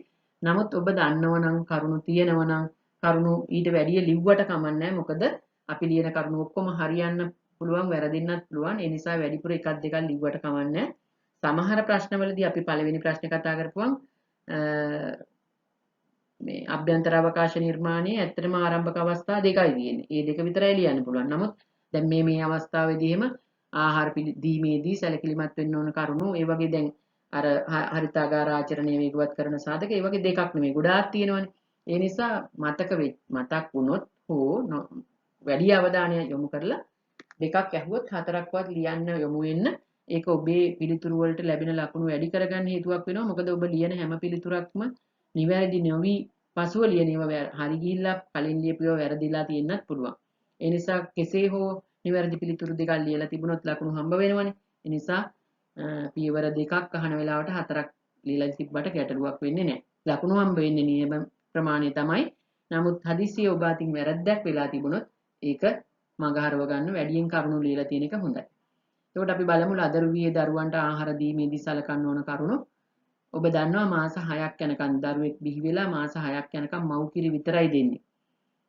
එතකොට ඒ කාලෙදී ඔන්න වැදගත්ම දේ තමයි මුල් මාස 6 තුල කිසිම වෙන වෛද්‍යවරයෙකුගේ උපදෙසක් නැතුව වෙන කිසිම දෙයක් ළමයාට දෙන්න, දරුවට දෙන්න හොඳ නෑ. මව් කිරි විතරයි දෙන්නේ. ඒක වඩාත්ම සැලකිලිමත් වෙන්න ඕන. ඊළඟට මාස 6 අවසන් වන විට ලදරුවාට ප්‍රමාණවත් අනුපූරක ආහාර හඳුන්වලා දෙන්න ඕන. අනුපූරක ආහාර කියලා කියන්නේ අපි මේ මව් කිරි වලට අමතරව වෙනත් ආහාර වලට හුරු කරන එකට තමයි අපි අනුපූරක ආහාර හඳුන්වලා දෙන්න කියලා කියන්නේ. ඒ කියන්නේ මාස 6න් පස්සේ දරුවගේ අවශ්‍ය වර්ධනයට අවශ්‍ය පෝෂක මව් කිරි වලින් පමණක් ලැබෙන්නේ නැහැ. ඒ නිසා මාස 6න් පස්සේ අවශ්‍ය වර්ධනය සඳහා එයාට ප්‍රමාණවත් වෙනත් ආහාර හඳුන්වලා දෙන්න ඕන. ඝන ආහාර, දියර ආහාර ඒවා හඳුන්වලා දෙන්න ඕන. උදාහරණයක් විදිහට ඔබ දන්නවා මාස 6ක් වෙනකන් ළමෙකුට කිරි විතරක් දෙනකොට එයාගේ යකඩ අවශ්‍යතාවය මව් කිරිවල නැහැ. නමුත් ගර්භණී කාලේදී දරුවා හම්බ වෙන්න ඉන්න එහෙම නැත්නම් කලලය භ්‍රූණයා විදිහට වර්ධනය වෙන කාලේ කලලයේ අක්මාවේ එයා බිහි වෙලා දරුවෙක් විදිහට බිහි වෙලා මාස 6ක් යනකම් ප්‍රමාණවත් වෙන විදිහේ යකඩ තැම්පත් කරනවා ස්වභාවයෙන්ම. එතකොට ඒ නිසා මව් කිරිවල යකඩ නැති වුණාට මාස 6ක් යනකම් ළමයාට යකඩ උණතාවයන් සම්බන්ධ ගැටලු ඇති වෙන්නේ නැහැ. එතකොට ඒක විශේෂ වැදගත් දෙයක්. මව් කිරිවල යකඩ නැහැ. නමුත් මව් කිරි දෙන තාක් කාලේ මාස 6ක් යනකම් අවශ්‍ය විදිහට යකඩ එයාගේ අක්මාවේ තැම්පත් වෙලා තියෙනවා. ඊළඟට මුල් අවදියේදී අර්ධ ඝන ආහාර ලබා දෙන්න ඕන. එකපාරට ඝන ආහාර දෙන්නේ නැහැ. මව් කිරි දියර ආහාරයක් වගේ දියර ආහාරයක් නේ මව් කිරි. එතකොට දියර ආහාරකින් පස්සේ ඊළඟට හුරු කරන්න ඕන අර්ධ ඝන ආහාර. එළවලු තලප, පළතුරු තලප, පළතුරු සුප් එළවලු සුප් වගේ දේවල්. පළතුරු ජූස් වගේ දේවල්. එතකොට දරුවා වයස අවුරුද්දක් විතර සම්පූර්ණ වෙනකොට තමයි සාමාන්‍යයෙන් ඝන ආහාර වලට හුරු කරලා පවුලේ අනිත් අය ගන්න ආහාර වලටම ක්‍රමයෙන් හුරු කරන්න ඕන. දැන් සමහර ගෙවල් වල දරුවන්ට වෙනම ආහාර සකස් කරනවා අවුරුද්දක් දෙකක් ගියත් වැඩිහිටියන්ට අමතරව වෙනම හදනවා. නමුත් ඒක කාටත් මේ කාලේ හැටියට කරදරයි. ඒ නිසා කාලේ හැටියට වගේම වැඩ පහසු කරගන්න අපි පුරුදු වෙන්න ඕන. දරුවට එකපාරට සැර වැඩි නම් ගෙදර අනිත් අයගේ ආහාරය වෙනද සැරගත්තිය අඩු කරලා දරුවටත් ඔරොත්තු දෙන විදිහට දෙපැත්තට මධ්‍යස්ථ වෙන විදිහට හදා ගන්න ඕන. ඒ වගේ අවුරුද්දක් විතර වෙනකොට දරුවෙක් සාමාන්‍ය අනිත් අය කන ආහාර කන්නත් අනිත් අය ආහාර ගන්න විදිහට කෑම මේසේ වාඩි වෙලා කෑමක් ගන්නත් එයාට හුරු කරවන්න ඕන. ඊළඟට ආහාර වේලට එයාට විවිධත්වයක් ලබා දීම තුලින් ආසාව වැඩි කරන්න පුළුවන්. එකම ආහාරය දෙන්නේ නැතුව දෙන ආහාරයත් විවිධ ක්‍රමවලට එයාට ආකර්ෂණීය වෙන විදිහට එයාට ආස හිතෙන විදිහට සකස් කරලා දුන්නාම එයාගේ රුචිය කැමැත්ත වැඩි වෙලා ආහාර ගන්න පෙළඹෙනවා. ඊළඟට සත්වාහාර මාංශ භෝග හා වෙනත් බීජ වර්ග හඳුන්වලා දෙන්න ඕන. ඇට වර්ග. ඒ කියන්නේ ගොඩක් වෙලාවට මේ පෝෂක සියල්ලම වගේ අන්තර්ගත වෙන්න ප්‍රෝටීන් ඊළඟට සත්ව ප්‍රෝටීන්, ශාක ප්‍රෝටීන්, ඊළඟට වෙනත් බීජ වර්ග වලින් මේදය ඒ වගේ දේවල් ලැබෙන විදිහට අනිකුත් කනිජ ලවණ වගේ දේවල් ලැබෙන විදිහට මේ පෝෂක වර්ග ඇතුළත් වෙන විදිහ ආහාර හඳුන්වලා දෙන්න ඕන. ඊළඟට පලා වර්ග දිනපතා ආහාරයට අඩංගු කරන්න ඕන. සලාදයක් විදිහට, එහෙම නැත්නම් කැඳ විදිහට, මැල්ලුමක් විදිහට, කෑම වේලකට නම් මැල්ලුමක් විදිහට, සලාදයක් විදිහට ඒ විදිහට පලා වර්ග එකතු කරන්න ඕන. මොකද මාස 6න් පස්සේ ලදරුවාගේ වැඩිවීමට යකඩ අවශ්‍යයි. ඒ වගේම අනිකුත් khනිජ ලවණ විටමින් වර්ග පලා වර්ග වලින් ලබා ගන්න ඕන. පැපොල්, අඹ වැනි විටමින් අඩංගු පළතුරු ආහාරයෙන් පසුව අතුරුපසක් විදිහට අපිට හුරු කරන්න පුළුවන්. පොඩි කාලේ ඉඳලම දරුවෙකුට අතුරුපසක් කෑමෙන් පස්සේ කන්න හුරු කරනවා නම් දැන් ඔබ දන්නවා ඔබ වැඩිහිටි දරුවෝ ලොකු ළමයි දැන් සමහර අය ගෙදර තිබුණත් පළතුරු වර්ග එහෙම කන්න ආසාවක් දැන්නේ කන්න යොමු වෙන්නේ නැහැ. ඒකට හේතුව පුරුදු වෙලා නැහැ. ප්‍රධාන කෑම වේලක්කින් පස්සේ අතුරුපසක් ගන්න ඕනි කියන එක පුරුදු වෙලා නැති වෙන්න පුළුවන්. ඒ නිසා ඒ දේවල් ක්‍රමානුකූලව ජීවිතයට හුරු වෙන්න චූටි කාලේ ඉඳන් අපිට පුරුදු කරන්න පුළුවන්. එයා කෑම ගන්න වෙලාවෙන් පස්සේ අමතරව අතුරුපසක් විදිහට පළතුරු වර්ගයක් එහෙම නැත්නම් ගෙදර ඒ හදා ගන්න පුළුවන් දෙයක් ළමයාට ගැළපෙන දෙයක් නිවසේ කට්ටියට උචිත දෙයක් අතුරුපස විදිහට ගන්න පුරුදු කරන්න ඕන කියන එක වැදගත් සාධකයක්. ඒක මෙතෙන්දිත් වැදගත් ප්‍රශ්නෙටත් වැදගත් ඔබ සාමාන්‍යනොත් දැනගෙන ඉන්න. ඒතර ගොඩක් වෙලාට පළතුරු වගේ දෙයක් ආහාරයෙන් පස්සේ ගන්නවා නම් ගොඩක් අපි ගන්න ආහාරවල තියෙන පෝෂක අවශෝෂණය කරගන්න පළතුරු වල තියෙන විටමින් C වගේම අනිකුත් පෝෂක වර්ග උදව් වෙනවා. ඊළඟ ආහාර පිළියෙල කිරීමේදී පොල් කිරි ස්වල්පයක්, පොල් තෙල්, බටර්, මේද වගේ දේවල් ඇතුළත් කරන්න පුළුවන්. මොකද එයාගේ දැන් ක්‍රියාකාරී බව වැඩි වෙනවා. එතකොට ඒ අවශ්‍ය ශක්තිය ලැබෙන්න වගේම රුචිය ඇති වෙන්න මේ කියන දේවලුත් ඇතුළත් කරන්න ඕන. ඊළඟට තැවරුම් තේ හැඳි දෙකක් පමණ ඒ කියන්නේ මාගරින් බටර් වගේ දේවල් ඇතුළත් කරන්න පුළුවන්. ඊළඟට සීනි හෝ පැණි එකතු නොකිරීම. දැන් වර්තමාන වෙනකොට දියවැඩියාව කියන එක ලොකු කුඩා මහලු පොඩි තරුණ හැමෝටම තියෙනවා. ඒ නිසා දුවේ පුතේ චූටි කාලේ ඉඳන් පුරුදු වෙනවා නම් අපි පැණි රස වලට ඇබ්බැහි නොවී ඉන්න.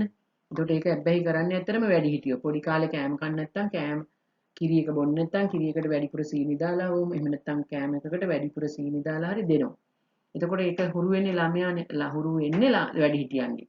ඒ නිසා කුඩා කාලේ ඉඳලම ළමයින්ගේ ආහාර වලට සීනි පැණි රස කෑම වැඩිපුර එකතු නොකර ඉන්න වග බලා ගන්න ඕන.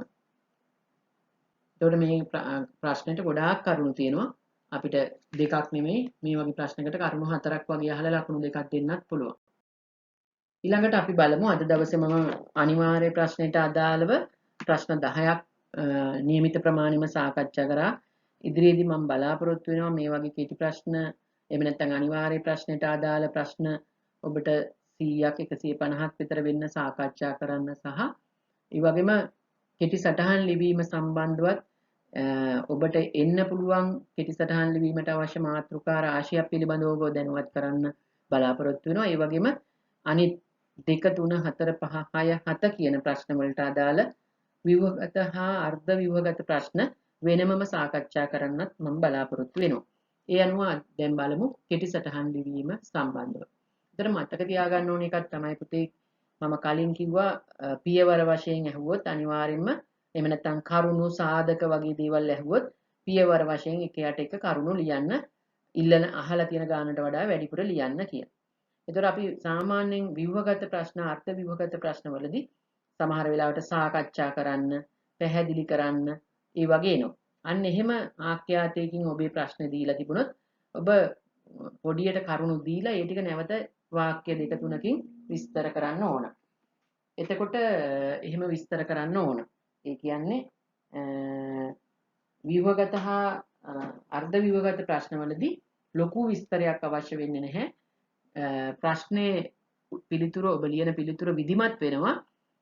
ඒ අවශ්‍ය කාරණේ පිළිබඳ පොඩි පැහැදිලි කිරීමක් කරලා ඒකට බලපාන මොනවා හරි කරුණු අදාළ විදිහට තියෙනවා නම් ඒවා වෙනම ලියලා ඒක පොඩ්ඩක් වාක්‍ය දෙකකින් වාක්‍යයකින් වගේ විස්තර කරාම ඇති. නමුත් මේ කෙටි සටහන් ලිවීම ඔබට විශේෂයි. බොහෝ දුරට මාතෘකා 5ක් විතර දීලා එකෙන් 4කට කෙටි සටහන් ලියන්න වගේ තමයි එන්නේ. එතකොට එක කෙටි සටහනකට ලකුණු 4ක් ඔබට හිමි වෙනවා. ඒතර මේ ලකුණු 4ක් හිමි වෙන්න නම් ඔබ ඒ යම්කිසි දීලා තියෙන මාතෘකාවට අදාළ කරුණු ඇතුළත් කරලා පොඩි විස්තරයක් ලියන්න ඕන. ඒකනේ කෙටි සටහනක් කියන්නේ. ඒට කෙටි සටහන අනිවාර්යයෙන්ම ඡේදයක් විදිහට ලියන්න ඕන. මාතෘකාව ලිව්වා ඊට පස්සේ ඡේදයක් විදිහට. එහෙම නැත්නම් මේ කෙටි සටහනේ කොට මේ මාතෘකාව පිළිබඳව විවිධ පැති වලින් කතා කරන්න තියෙනවා නම් ඡේද දෙකක් විතර වෙන් කරලා ලිව්වත් ප්‍රශ්නයක් නැහැ. කෙසේ හෝ කෙටි සටහන් ලියනකොට ඡේදයක් විදිහට ලියන්න ඕන. අපි බලමු ආදර්ශ කීපය. කාබන් පා සලකුණු. ඔබට ඔබේ ගෘහාර්ථික විද්‍යාව විෂයේ අලුත් විෂය නිර්දේශයට ආපු මාතෘකාවක්. කාබන් පා සලකුණු. මොකද්ද බලමු මේ කාබන් පා සලකුණු කියන එක ආවොත් දැන් එකක් තමයි මතක තියාගන්න ඕනේ දුවේ පුතේ අනිත් එක තමයි කෙටි සටහන් ලියන්න එන හැම මාතෘකාවකටම එක සමානම විස්තර ලියන්න කියලා එකක් නැහැ. සමහර මාතෘකා වලට ලියන්න තියෙන කරුණු ටික පොඩි. සමහර මාතෘකා වලට ගොඩක් තියෙනවා. එතකොට ඒ අදාළ මාතෘකාවට ඒ මාතෘකාව පැහැදිලි වෙන විදිහට ලියන්න ඕන. ඒක කෙටිද විශාලද කියන එක නෙමෙයි. ඒ මාතෘකාවට අදාළ බව තමයි තියෙන්න ඕන. එතකොට අපි බලමු කාබන් පාසලකුණු කියන්නේ කාබන් පාසලකුණු කියලා කියන්නේ හරිතාගාර ආචරණය. අපි කලින් කතා කරා හරිතාගාර ආචරණය ඇති කරන වායු කොපමණ ප්‍රමාණයක් පරිසරයට මුදා හරිනවද කියන එක තමයි කාබන් පාසලකුණු කියලා කියන්නේ. ඒතර ඔබ දන්නවා හිරු එළිය තියෙන වෙලාවට සූර්ය කිරණ පෘථිවියට ඇවිල්ලා පාරජාම්බුල කිරණ හරහා පෘථිවියට ඇවිල්ලා පෘථිවියේදී පරාවර්තනය වෙලා නැවත වායු ගෝලයට මුදා හරිනවා මේ කිරණ. එතකොට මේ කිරණ වලින් අපි දන්නවා ඒ කිරණත් එක්ක තමයි අර හරිතාගාර ආචරණයට එහෙම නැත්නම් ස්වභාවික හරිතාගාර ආචරණයෙන් ඇතිවන ඒ වායුන් වර්ගත් එක්ක ඒ උණුසුම රැඳිලා තියෙන්නේ. නමුත් අර මම කලින් කිව්වා වගේ අපි වාතාශ්‍රයට මුදාහරින මිනිසුන්ගේ ක්‍රියාකාරකම් වලින් මුදාහරින අහිතකර වායුන් වර්ග වැඩි නම් මේ පරාවර්තනය වන හිරු කිරණ ඒ අහිතකර වායුන් වර්ගත් එක්ක එකතු වීමෙන් තව දුරටත් උෂ්ණත්වය වැඩි කරන්න එතනින් එහාට ඒ පරාවර්තනය වළක්වන්න සාධකයක් වෙනවා. ඒ අණුව පරිසරයේ තියෙන ගෝලීය උෂ්ණත්වය එහෙම නැත්නම් ලංකාවේ විතරක් නෙවෙයි පරිසරයේ ගෝලීය උෂ්ණත්වය වැඩි වෙන්න ඒ හරිතාගාර ආචරණය වේගවත් කරන අපි කලින් කියපු සාධක හේතු වෙනවා. කෙසේ හෝ කාබන් පාසලකුණු කියන්නේ හරිතාගාර ආචරණය ඇති කරන අර වායු වර්ග අපි කලින් කියපු කාබන් ඩයොක්සයිඩ්, ඔක්සිජන්, මීතේන් ඒ වගේ වායුන් වර්ග කොච්චර ප්‍රමාණයක් පරිසරයට මුදා හරිනවද කියන එක තමයි කාබන් පාසලකුණු කියලා කියන්නේ. එතකොට ගොඩනැගිල්ලක් සැලසුම් කිරීමේදී හා ගොඩනැගීමේදී යම්කිසි ගොඩනැගිල්ලක් සැලසුම් කරලා ඒක ගොඩනගන අවස්ථාව වෙනකම් මේ කාබන් පාසලකුණු හැකිතාක් දුරට අවම වෙන විදිහට අපි කටයුතු කරන්න දැනුවත් වෙන්න ඕන, කටයුතු කරන්න ඕන. ඒ කියන්නේ ගොඩනැගිලි නිර්මාණයේදී අපි සැලසුම් කරන දවසේ ඉඳලා නිර්මාණය කරලා අවසානයේ අපි ගෙදරකට ගොඩනැගිල්ලකට පදිංචි වෙලත් පදිච්චියෙන් පස්සෙත් විශාල වශයෙන් මේ කාබන් පාසලකුණු එහෙම නැත්නම් හරිතාගාර ආචරණය ඇති කරන වායුන් වර්ග පරිසරයට මුදා හරිනවා. මෙතෙන්දී අපි වැඩියෙන් සැලකන්න ඕනේ යම්කිසි ගොඩනැගිල්ලක් නිර්මාණය කරන්න කලින් සැලසුම් කිරීමේදී ඉඳලා ගොඩනැගිල්ල හදලා අවසන් වෙනකොටත් අපි මේ භාවිතා කරන දේවල් වලින් භාවිතා කරන ක්‍රමවේද තුලින් පරිසරයට මුදා හරින ඒ අහිතකර වායුන් වර්ග අවම වෙන විදිහට කටයුතු කරන්න අපි මේ සැලසුම් සකස් කරන්න ඕන. යොදා ගන්න අමුද්‍රව්‍ය, ඒවට ගැළපෙන ද්‍රව්‍ය යොදා ගන්න ඕන. ඒ භාවිතා කළ ඉවත දාන දේවල් පරිසරයට මුදා හරපුවම ඒවයින් නිකුත් වන දේවල් වලුත් පරිසරයට අහිතකර වායුන් වර්ග මුදා හැරෙනවා. ඒ නිසා මේ ගොඩනැගිල්ලක් නිර්මාණය කරාට පස්සේ එතනින් ඉවත් වෙන අපද්‍රව්‍ය ක්‍රමවත්ව බැහැර කරන්න, නිසි පරිදි බැහැර කරන්න යොමු වෙන්න ඕනි. ඒ තුලින් පරිසරයට මුදා හරින හරිතාගාර ආචරණය ඇති කරන ඒ වායු වර්ග අහිතකර වායු වර්ග පාලනය කරගන්න අපිට උදව් වෙන්න පුළුවන්. එතකොට පුජ්‍යලයක් විදියට අපි සමාජයට පරිසරයට කරන යහපත් කාර්යයක් තමයි අපි ගොඩනැගිල්ලකදී නිර්මාණයකදී පුළුවන් තරම් ඉවතට දමන ද්‍රව්‍ය අවම වෙන විදිහට අපි සැලසුම් සකස් කරන්න ඕනි, කටයුතු කරන්න ඕනි, ද්‍රව්‍ය ගන්න ඕන.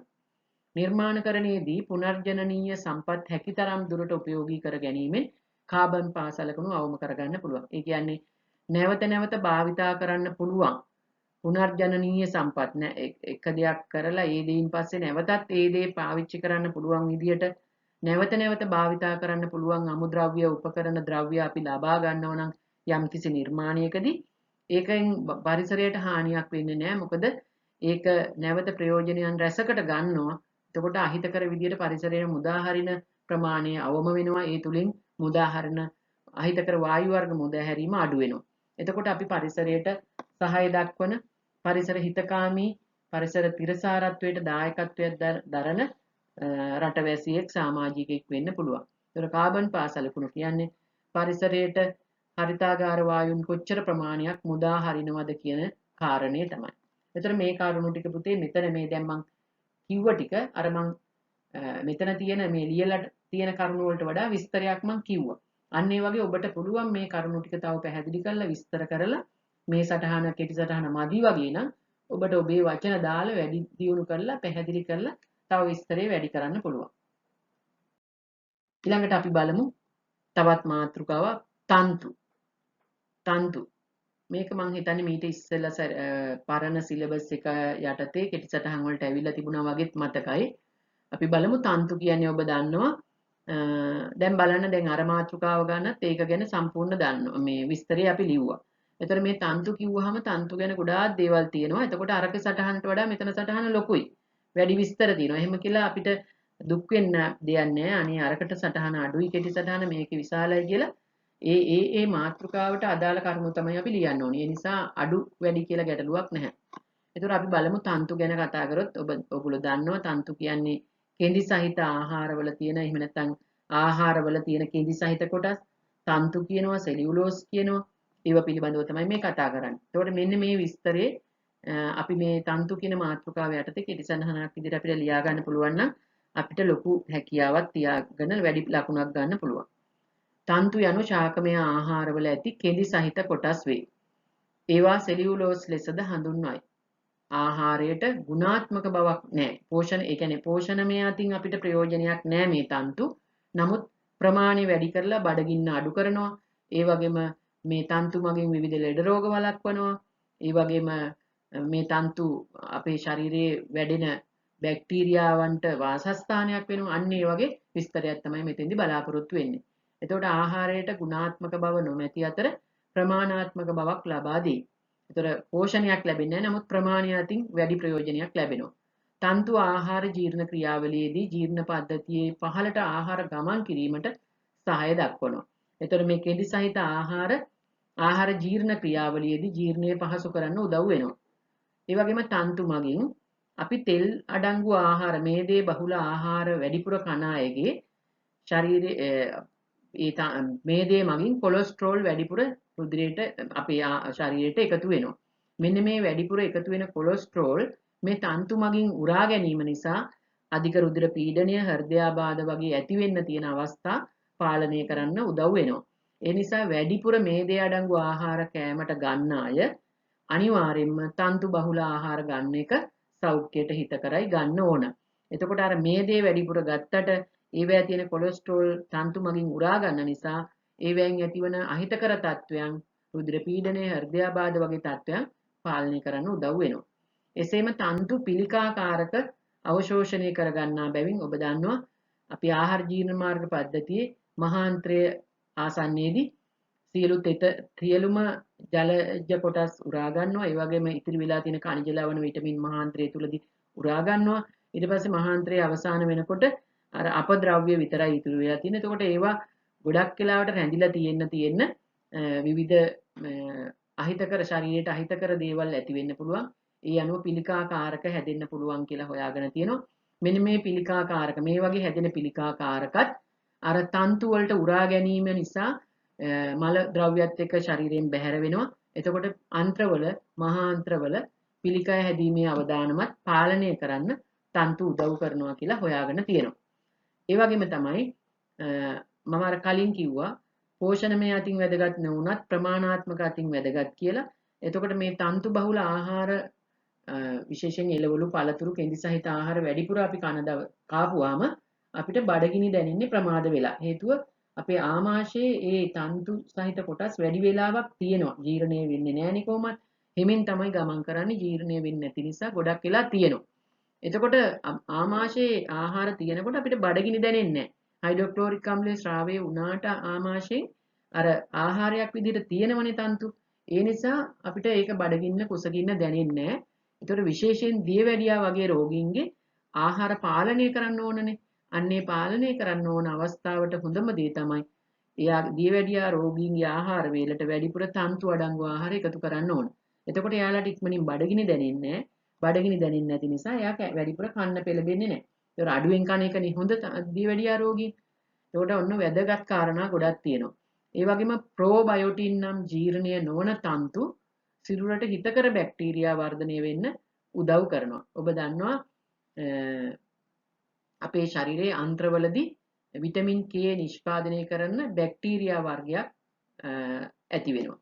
එතකොට මෙන්න මේ බැක්ටීරියා වර්ධනය වෙන්න එහෙම නැත්නම් බැක්ටීරියාවන්ට වාසස්ථානයේ විදිහට එහෙම නැත්නම් බැක්ටීරියා ජීවත් වෙන්න උදව් වෙනවා මේ තන්තු වලින්ම සකස් වෙලා තියෙන ප්‍රෝබයෝටින් කියන ජීර්ණය නොවන තන්තු කොටස් අර බැක්ටීරියාවල වාසස්ථාන බවට පත් වෙනවා. එතකොට මේ බැක්ටීරියා වර්ධනය වැඩි වෙනවා. බැක්ටීරියා වර්ධනය ඒගොල්ලන්ට ඉන්න තැනක් තියෙනවා. ප්‍රෝබයෝටින් කියන ජීර්ණය නොවන තන්තු. එතකොට ඒවා ශරීරයට හිතකර බැක්ටීරියා මෙතෙන්දී මේ බැක්ටීරියා මගින් විටමින් K නිෂ්පාදනය කරලා අපේ ශරීර අභ්‍යන්තරයේ පරිවෘත්තීය කාර්යයන් වලට අවශ්‍ය විටමින් K වැඩිපුර ලබා දෙනවා. එතකොට මේ සිරුරට හිතකර බැක්ටීරියා වර්ධනය වෙන්න ඒගොල්ලන්ට ජීවත් වෙන්න අවශ්‍ය පසුබිම සකස් කරනවා මේ කෙඳි සහිත එහෙම නැත්නම් තන්තුමය කොටස් වල ප්‍රෝබයෝටින් කියන කොටස්. ඒ වගේම අපි ගන්න ආහාරවල අඩංගු තන්තු වර්ග දෙකක් විදිහට වෙන් කරලා අපිට දැනගන්න තියෙනවා. එකක් තමයි ජල ද්‍රාව්‍ය තන්තු, ජලයේ දිය වෙන තන්තු.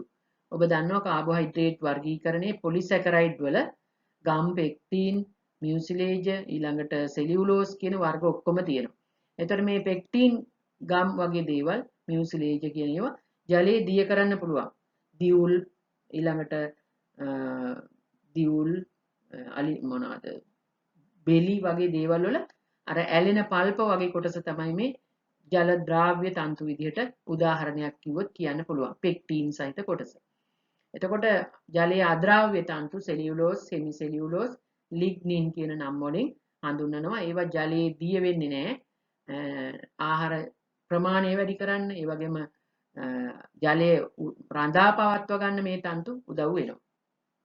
එතකොට බලන්න දැන් තන්තු කියන එකට ලොකු කෙටි සටහනක් තියෙනවා. කෙටි සටහන වුණාට ප්‍රමාණවත් සටහනක් තියෙනවා. එතකොට දැන් ඔබේ කෙටි සටහන් වලට ලකුණු දීමේදී ගොඩක් වෙලාවට ලකුණු 4 තීරණය වෙන්නේ ගොඩක් වෙලාවට අර ලකුණු දෙන ලකුණු පටිපාටියට ඇතුළත් කරන්න පුතේ යම්කිසි මාතෘකාවක් යටතේ මෙන්න මේ කාරණා යටතේ ළමයා විස්තර කරලා තියෙන්න ඕන කියලා කෙටි මාතෘකා ටිකක් තමයි දෙන්නේ. එතකොට මේ කෙටි මාතෘකා යටතේ බොහෝ විට මාතෘකා 4ක් විතර යටතේ විස්තර කරලා තිබුණොත් ඔබට ලකුණු 4 ගන්න පුළුවන්. නමුත් එහෙම 4ක් දෙනවා වුණාට ඔබ ලියන කරුණු ඔක්කොම හරියයිද නැද්ද කියලා දන්නේ නැහනේ. ඒ නිසා යම්කිසි මාතෘකාවක් පිළිබඳව ඔබ දන්න ඒ අදාළ සියලු කාරණා ලියන්න මේ විදිහට. එතකොට ලකුණු 4 කොහෙන් හෝ ඔබට එකතු වෙන්න උදව්වක් වෙනවා. ඊළඟට අපි බලමු ශරීර ස්කන්ධ දර්ශකය. ශරීර ස්කන්ධ දර්ශකය. ශරීර ස්කන්ධ දර්ශකය කියලා කියන්නේ අපේ ශරීරයේ නියමිත පරිමාණයට නියමිත ප්‍රමාණයට තියෙනවද කියලා බලන මැනලා බලා ගන්න දර්ශකයක්. එතකොට අපේ ශරීරයේ ඕනම කෙනෙක්ගේ උසට සරිනන ලෙස පුද්ගලයාගේ ශරීරයේ බර තියෙන්න ඕන. උසට අණුව බර වැඩි නම් හෝ අඩු නම් උසේ ප්‍රමාණයට ගැලපෙන්නේ නැති වෙන විදිහට බර වැඩිව හෝ අඩුව තියෙනවනම් ඒක අපේ ශරීර සෞඛ්‍යයට හොඳ නැහැ. ඒ කියන්නේ නිරෝගී පැවැත්මක් නෙවෙයි. එතකොට එක්ක මන්ද පෝෂණය වෙන්න පුළුවන්, එක්ක අධි පෝෂණය වෙන්න පුළුවන්. ඒ නිසා උසට සරිනන ලෙස පුද්ගලයාගේ ශරීරයේ තියෙන්න ඕනි තිබිය යුතු බර මනින දර්ශකය තමයි මේ ශරීර ස්කන්ධ දර්ශකය කියලා කියන්නේ. ඒකට අපි body mass index කියලා කියනවා. එහෙම නැත්නම් BMI දර්ශකය කියලා කියනවා. එතනින් කියන්නේ කෙනෙක්ගේ උසට සරිලන විදියට එයාගේ ශරීරයේ තිබිය යුතු බර තමයි ශරීර ස්කන්ධ දර්ශකය කියලා කියන්නේ. එතකොට මේ ශරීර ස්කන්ධ දර්ශකය එහෙම නැත්නම් BMI යගේ මනින ක්‍රමයක් තියෙනවා. අපි බලමු ඉස්සරහට. එතකොට මේ BMI දර්ශකය ඉදිරිපත් කරලා තියෙන්නේ ලෝක සෞඛ්‍ය සංවිධානය මගින් තමයි. මෙහෙම දර්ශකයක් හදලා මිනිස්සුන්ගේ ජීවන පැවැත්මට යහපත් සෞඛ්‍යයට මෙන්න මේ වගේ ප්‍රමාණයක් තියෙන්න ඕනි කෙනෙක්ගේ උසේ හැටියට බර ඒ බර අනුව මෙන්න මේ වගේ දර්ශකයේ අගයන් තියෙන්න ඕන කියලා හඳුන්වලා ඉදිරිපත් කරලා තියෙනවා ලෝක සෞඛ්‍ය සංවිධානය මගින්.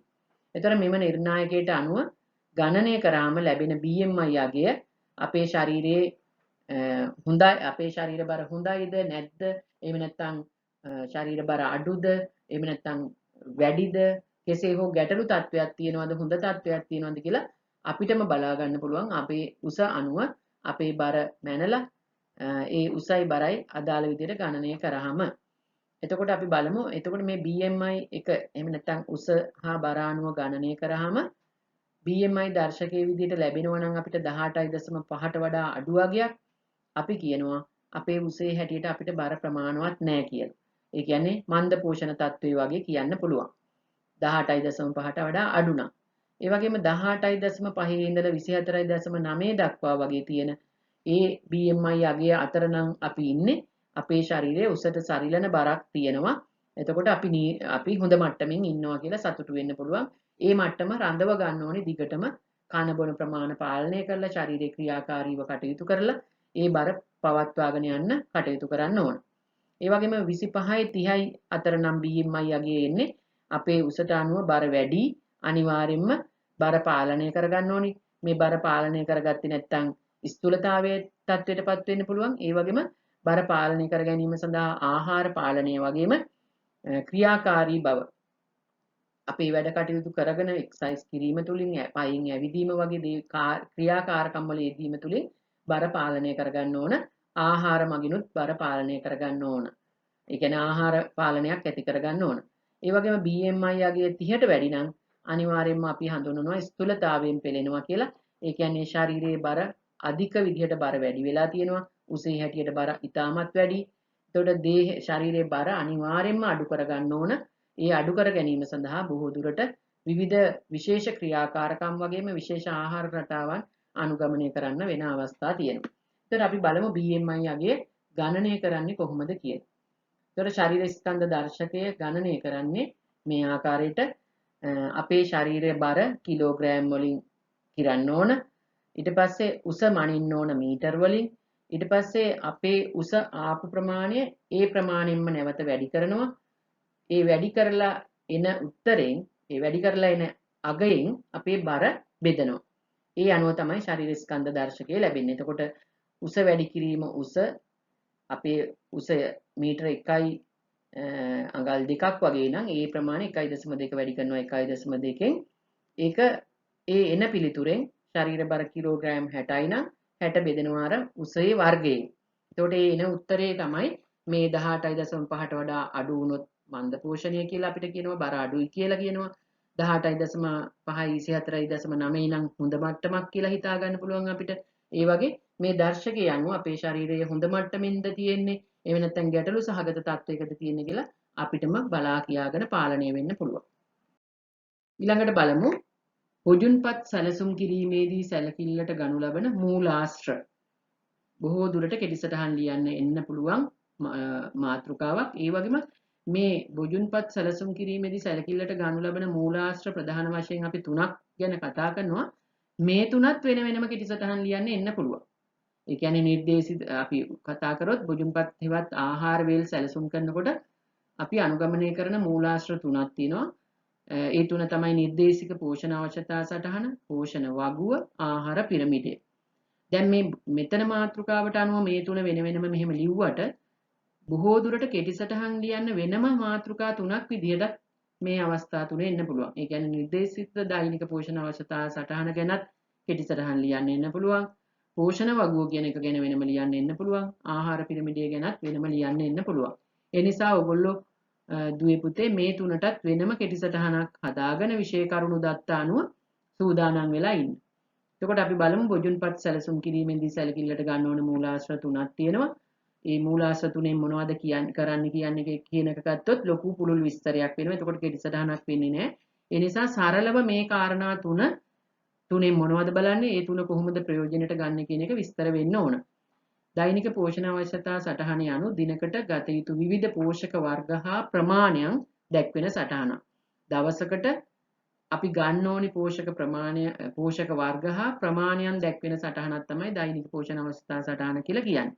ඒ වගේම මේ දෛනික පෝෂණ අවශ්‍යතා සටහන හඳුන්වලා දීලා තියෙන්නේ ලෝක සෞඛ්‍ය සංවිධානය හා කුෂ්කර්ම සංවිධානයේ නිර්දේශයේ මත ශ්‍රී ලංකාවේ වෛද්‍ය පරීක්ෂණ ආයතනය මගින්.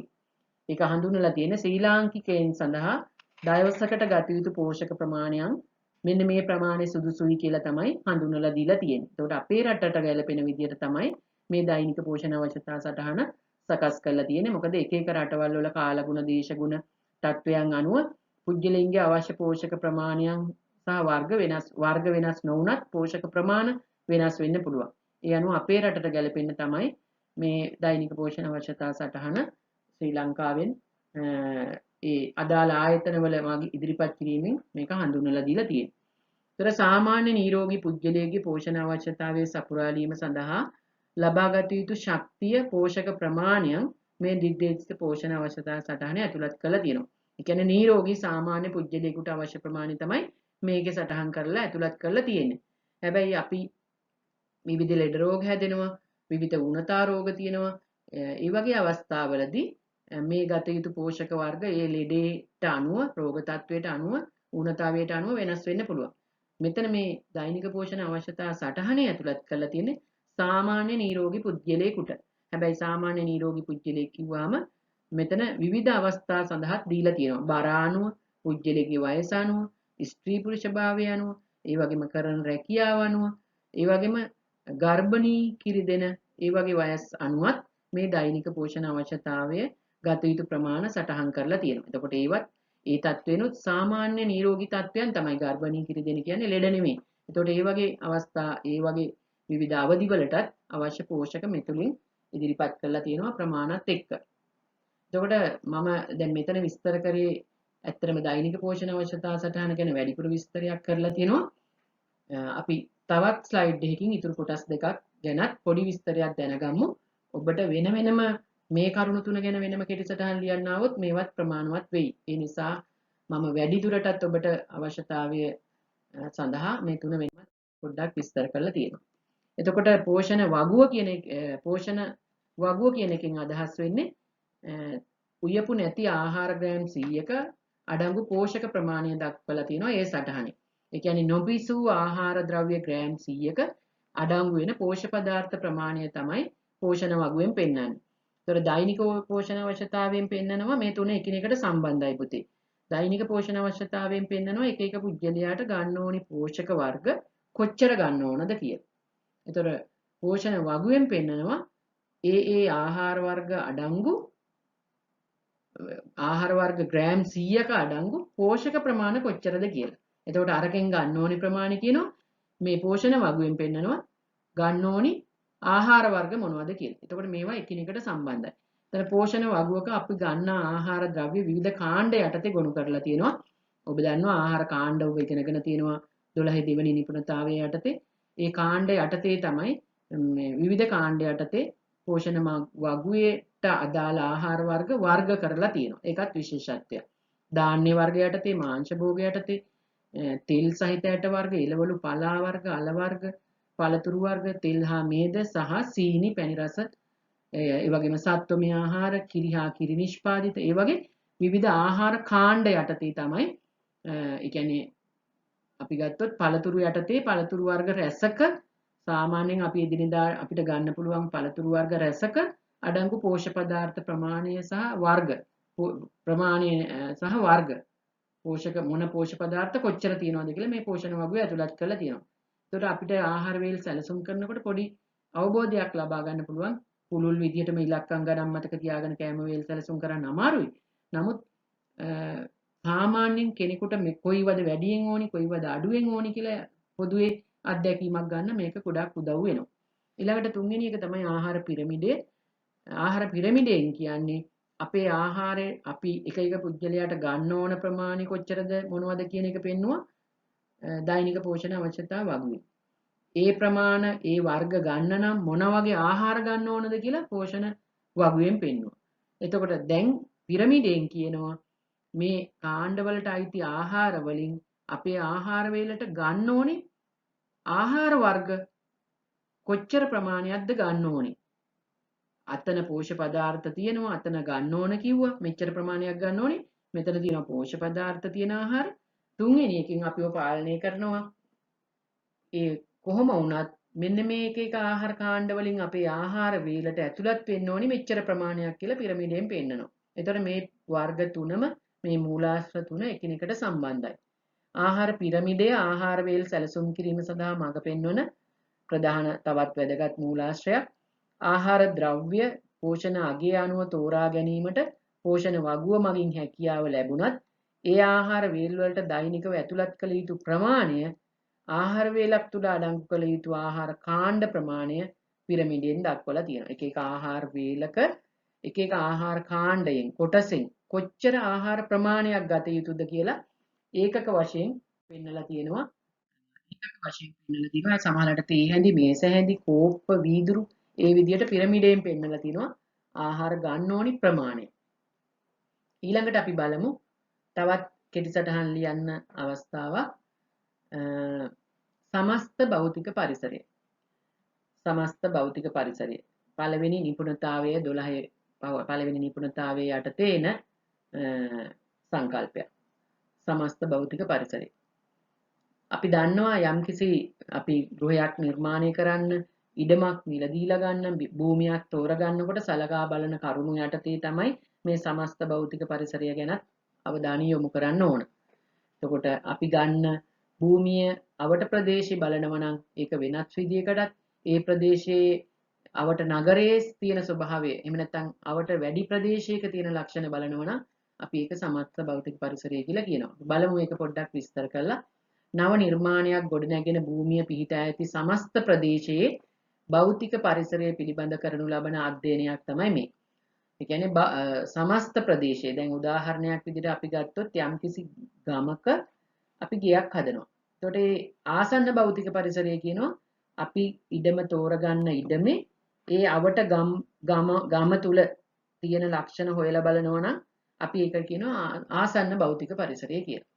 ඒ ගම පිහිටලා තියෙන ආසන්න නගරයේ තියෙන පහසුකම් ප්‍රජා පහසුකම් වෙන්න පුළුවන්, වතුර බැස්සගෙන යන ක්‍රම වෙන්න පුළුවන්, ජල නල විදුලිය ලැබෙන ආකාර වෙන්න පුළුවන්, ඒ වගේ භූමියේ පිහිටීම් වෙන්න පුළුවන්. එන්නේ ඒ වගේ ඒ අදාළ විශාල වැඩි නගරයක් වගේ ගත්තොත් අන්න ඒ වගේ ප්‍රදේශයක තියෙන සමස්ත ප්‍රදේශයේම තියෙන ස්වභාවය බලන එක අපි හඳුන්වනවා සලකා බලන එක භෞතික පරිසරය කියලා. එතකොට අනිවාර්යෙන් අපි භූමියක් තෝරගන්නකොට මේ කියන ආසන්න භෞතික පරිසරය වගේම සමස්ත භෞතික පරිසරය ගැනත් අවධානය යොමු කරන්නම ඕන.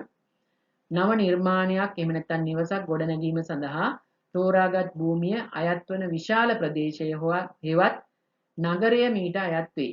ඉඩම පිහිටි නගරයේ නේවාසික ප්‍රදේශ වශයෙන් වෙන්කර ඇති ප්‍රදේශ පමණක් අපි දන්නවා ව්‍යාපාරික වෙළඳාම් අවස්ථා තියෙන පැති තියෙනවා. ජීවත් වෙන සාමාන්‍ය එදිනෙදා අපිට ජීවත් වෙන්න නේවාසිකව ඉන්න පුළුවන් ප්‍රදේශ තියෙනවා සමහර නගරවල. අන්න ඒව ගැන හොඳ අවබෝධයක් තියෙන්න ඕන.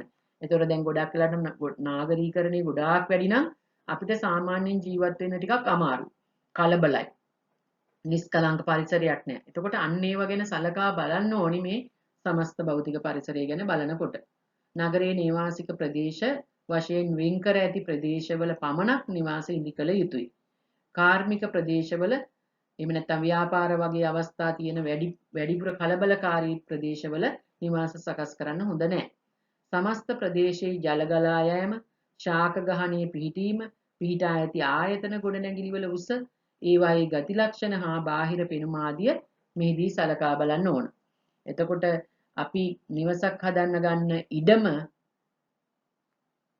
පිහිටි ප්‍රදේශයේ අදාළ නගරයේ ස්වභාවය තමයි මේ සමස්ත භෞතික පරිසරය කියලා කියන්නේ. ආසන්න භෞතික පරිසරයයි ඒකටත් බාහිරින් තවත් ඒ ආසන්න ප්‍රදේශයට වඩා වටේට තියෙන පරිසරයේ භෞතික ස්වභාවය පරීක්ෂා කිරීම තමයි සමස්ත භෞතික පරිසරය කියලා කියන්නේ. ඊළඟට අපි බලමු හරිත පාරිභෝගිකයා. තවත් කෙටි සටහනක් හරිත පාරිභෝගිකයා. වර්තමානයේ වෙනකොට අපිට අත්‍යවශ්‍ය සංකල්පයක් මේක. මේ සංකල්පය අනුව අපි හැමෝම කටයුතු කරනවා නම් ගොඩක් අපිට පරිසරයට අපෙන් ඇතිවන හානි වළක්වගෙන තිරසාර භාවය ආරක්ෂා කරන්න උදව් වෙන්න පුළුවන්. හරිත පාරිභෝගිකයා යනු භාණ්ඩ හා සේවා සපයා ගැනීමේදී මිලදී ගැනීමේදී හැකිතාක් දුරට ස්වභාවික පරිසරය ආරක්ෂා වන පරිදි තෝරා ගැනීම සිදු කරන පාරිභෝගිකයෙකි. දුවේ පුතේ ඔබ ඔබේ අම්මා තාත්තත් එක්ක නගරයකට සුපර් මාකට් එකකට යනකොට අපි ගෙදරින් බෑග් එකක් පරිසරයට හානි නොකරන බෑග් එකක් ගෙදරින් අරන් යනවා කියන්නේ ඔබ හරිත පාරිභෝගිකයෙක්ම වෙනවා. ඒ වගේ උදාහරණයක් විදිහට ගත්තම් අපි යම්කිසි භාණ්ඩයක් සපයා ගන්න අවස්ථාවේ ඉඳලා එහෙම නැත්නම් භාණ්ඩයක් නිෂ්පාදනය කරන තැන ඉඳලා මිලදී ගැනීම දක්වා එතනින් පස්සෙත් අපි ඒවා පරිසරයත් එක්ක භාවිතා කරන අවස්ථා හැම අවස්ථාවකදීම පරිසරයට හානියක් නොවන විදිහට පරිසරය ආරක්ෂා වන පරිදි අපි ඒ අවශ්‍ය ද්‍රව්‍ය උපකරණ භාවිතා කරනවා නම් අපි හරිත පාරිභෝගිකයෙක් වෙනවා අනිවාර්යෙන්ම. ඒතර හරිත පාරිභෝගිකයෙකු සෑම විටම පරිසරය ආරක්ෂා කිරීම පිළිබඳව අවධානය යොමු කිරීමෙන් පරිසර හිතකාමී නිෂ්පාදන මිලදී ගනී. කියන්නේ පරිසරයට හානි වන පොලිතීන්, ඉටි කවර, ඉටි බෑග් වගේ දේවල් වලින් ඇසුරුම් කරපු දේවල් අපි භාවිතයට නොගෙන ඉන්නවා නම් පුළුවන් තරම් ගන්න වෙනවා නම් ඒවා අදාළ පරිදි වෙන් කරලා කසල කළමනාකරණය කරලා ඒවා බැහැර කරනවා නම් ඒත් හරිත පාරිභෝගිකයෙක් විදිහට කටයුතු කරන්න පුළුවන්. කෙසේ හෝ පරිසරයට හිතකාමී නිෂ්පාදන පමණක් අපි මිල දීලා ගන්න පෙළඹෙනවා නම් ඒක තවදුරටත් හොඳ හරිත පාරිභෝගිකයෙක් වෙන්න අවස්ථාවක්. සෑම විටම පරිසරයේ ආශ්‍රිත ගැටලු පිළිබඳව විමසිලිමත්ව ඒවා අවම කර ගැනීමට උත්සාහ කරයි. හරිත පාරිභෝගික හැසිරීම තිරසර පාරිභෝගිකයාගේ හැසිරීමට සමානයි. තිරසර පාරිභෝගික කියන්නේ පරිසරයට හානි කරන්නේ නැතුව අපි වර්තමානයේ පරිසරයෙන් ලබා ගන්න ප්‍රයෝජන අනාගතයේ එන අයටත් ප්‍රයෝජනයට ගන්න පුළුවන් විදිහට අපි නාස්ති නොකර භාවිතා කරන එක තමයි තිරසර පාරිභෝගිකයෙක් විදිහට කටයුතු කරනවා කියලා කියන්නේ. එතෙන්දී ඒ වගේම තමයි හරිත පාරිභෝගිකයාත් පරිසරයට හානි කරන්නේ නැතුව පරිසරයත් එක්ක ජීවත් වෙමින් අපි භාවිතා කරන විවිධ දේවල් වලින් පරිසරයට හානි නොකර ස්වභාවික පරිසරය දිගු කාලයක් පවත්වා ගැනීම සඳහා දායක වෙන එක. ඒතර සෑම විටම පරිසරය ආරක්ෂා කිරීම හා වත්මන් හා අනාගත පරම්පරාව සඳහා ගැළපෙන පාරිභෝගික කටයුතු සිදු කිරීම. අපි පාවිච්චි කරනවා වගේම අනාගතයටත් වර්තමානයටත් සුදුසු විදියට පරිසරය ආරක්ෂා කරන්න කටයුතු කරන එක. ආහාර නිෂ්පාදනයේදී පරිභෝජනයේදී මිලට ගැනීමේදී හා වෙළඳපොළ ආශ්‍රිත ක්‍රියාවලදී පරිසර හිතකාමී ලෙස කටයුතු කරයි. අපි ගෙදරට ගේන බඩු මල්ලෙම පරිසරයට අහිත කරන ගොඩාක් දේවල් තියෙනවා. එතකොට අපි මේ බඩු මිල දීලා ගන්නකොට ඒ අනවශ්‍ය දේවල් නොගෙන එනවනම් සුපර් මාකට් එකකට ගිහිල්ලා එළවලු ගන්නකොට එළවලු වර්ග 5ක් ගන්නකොට එළවලු වර්ග 5ට shopping bag 5ක් ගන්නවා වෙනුවට අපිට පුළුවන් නම් ගෙදරින් රෙදි වලින් එහෙම නැත්නම් අර පුනර්ජනනීය සම්පත් වලින් දි รา පත් වෙන දෙයකින් හදපු බෑග් එකක් ගෙනිහිල්ලා අර එළවලු වර්ග 5ම ඒකට දාගෙන එන්න අන්න හොඳ පාරිභෝගිකයෙක්ගේ ලක්ෂණයක්.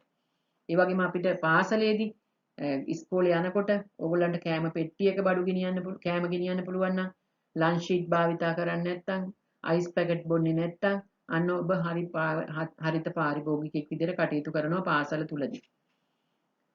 හරිත පාරිභෝගිකයා තම පෞද්ගලික අවශ්‍යතා ගැන පමණක් නොසිතා මුළු සමාජ සුබ සාධනයේ ආරක්ෂාව වෙනුවෙන් කටයුතු කරයි.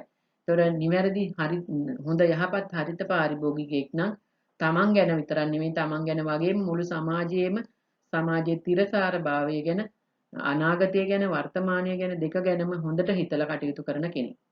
හරිත පාරිභෝගිකයෙකු වශයෙන් අනුගමනය කරන්න පුළුවන් කාර්යයන් ගොඩාක් තියෙනවා.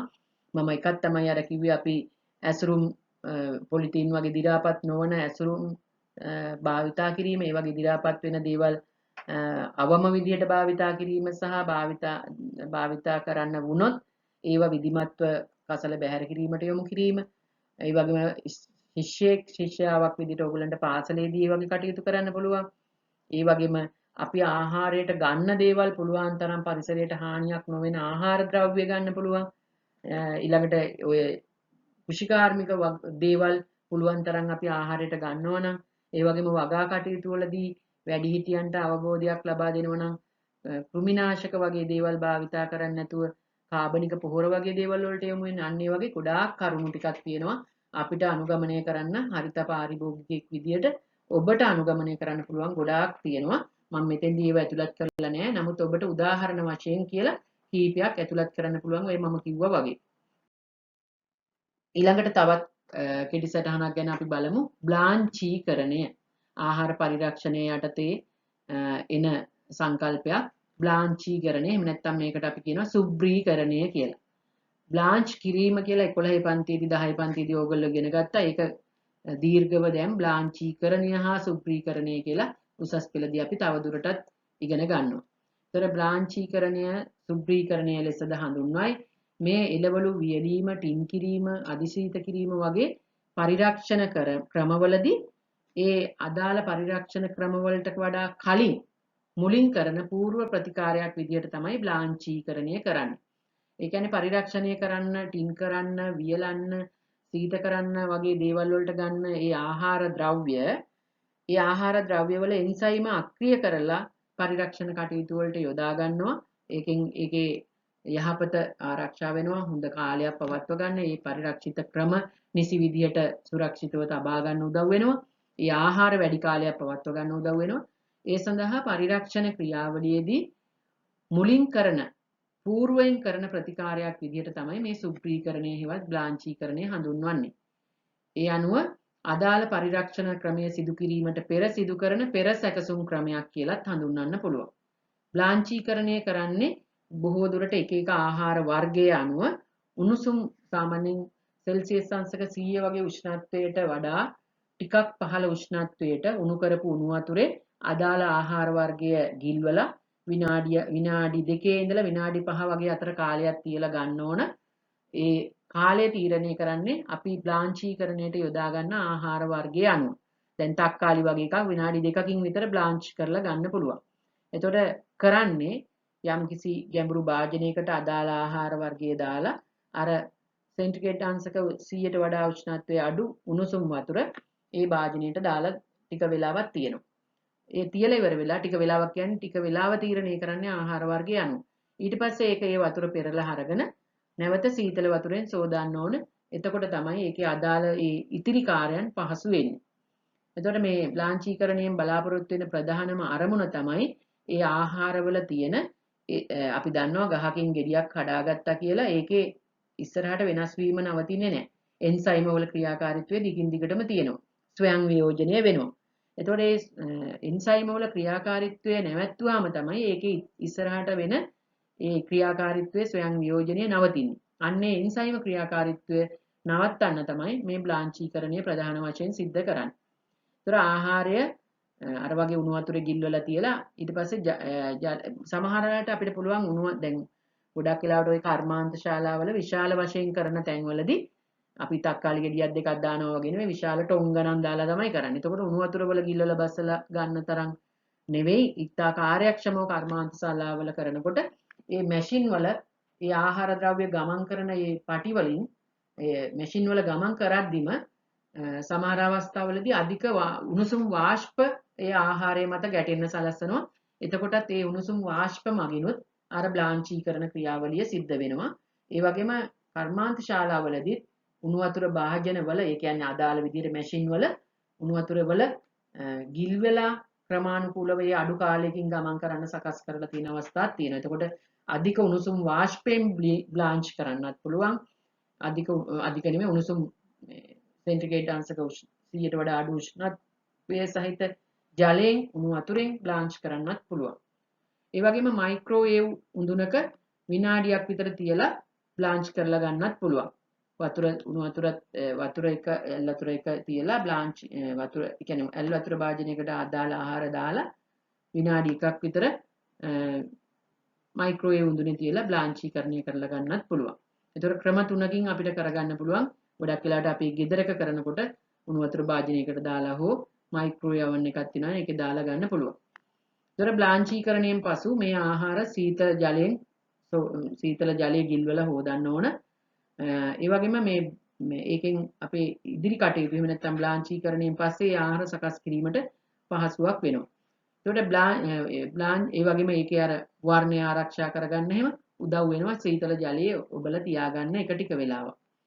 බ්ලාන්චීකරණය කරන එකෙන් බලාපොරොත්තු වෙන අරමුණ මම කලින්ම කිව්වා. එතකොට බ්ලාන්චීකරණයෙන් ලැබෙන ප්‍රයෝජන ගොඩක් තියෙනවා ඒ අරමුණත් එක්කම. ආහාරයේ එන්සයිම අක්‍රිය වෙනවා. ඒක තමයි පළවෙනිම අරමුණ සහ පළවෙනි ප්‍රයෝජනේ. ඒ වගේම ආහාරයේ මතු පිට පෘෂ්ඨයේ ඇති ශුද්ධ ජීවීන් පාලනය වෙනවා. විනාශ වෙනව නෙමෙයි පාලනය වෙනවා. උණුසුම් වතුරට ගියාම ඒ බාහිර පෘෂ්ඨයේ ගෑවිලා තියෙන ශුද්ධ ජීවීන් ක්‍රියාකාරීත්වය මැඩ පැවැත්වෙනවා පාලනය වෙනවා.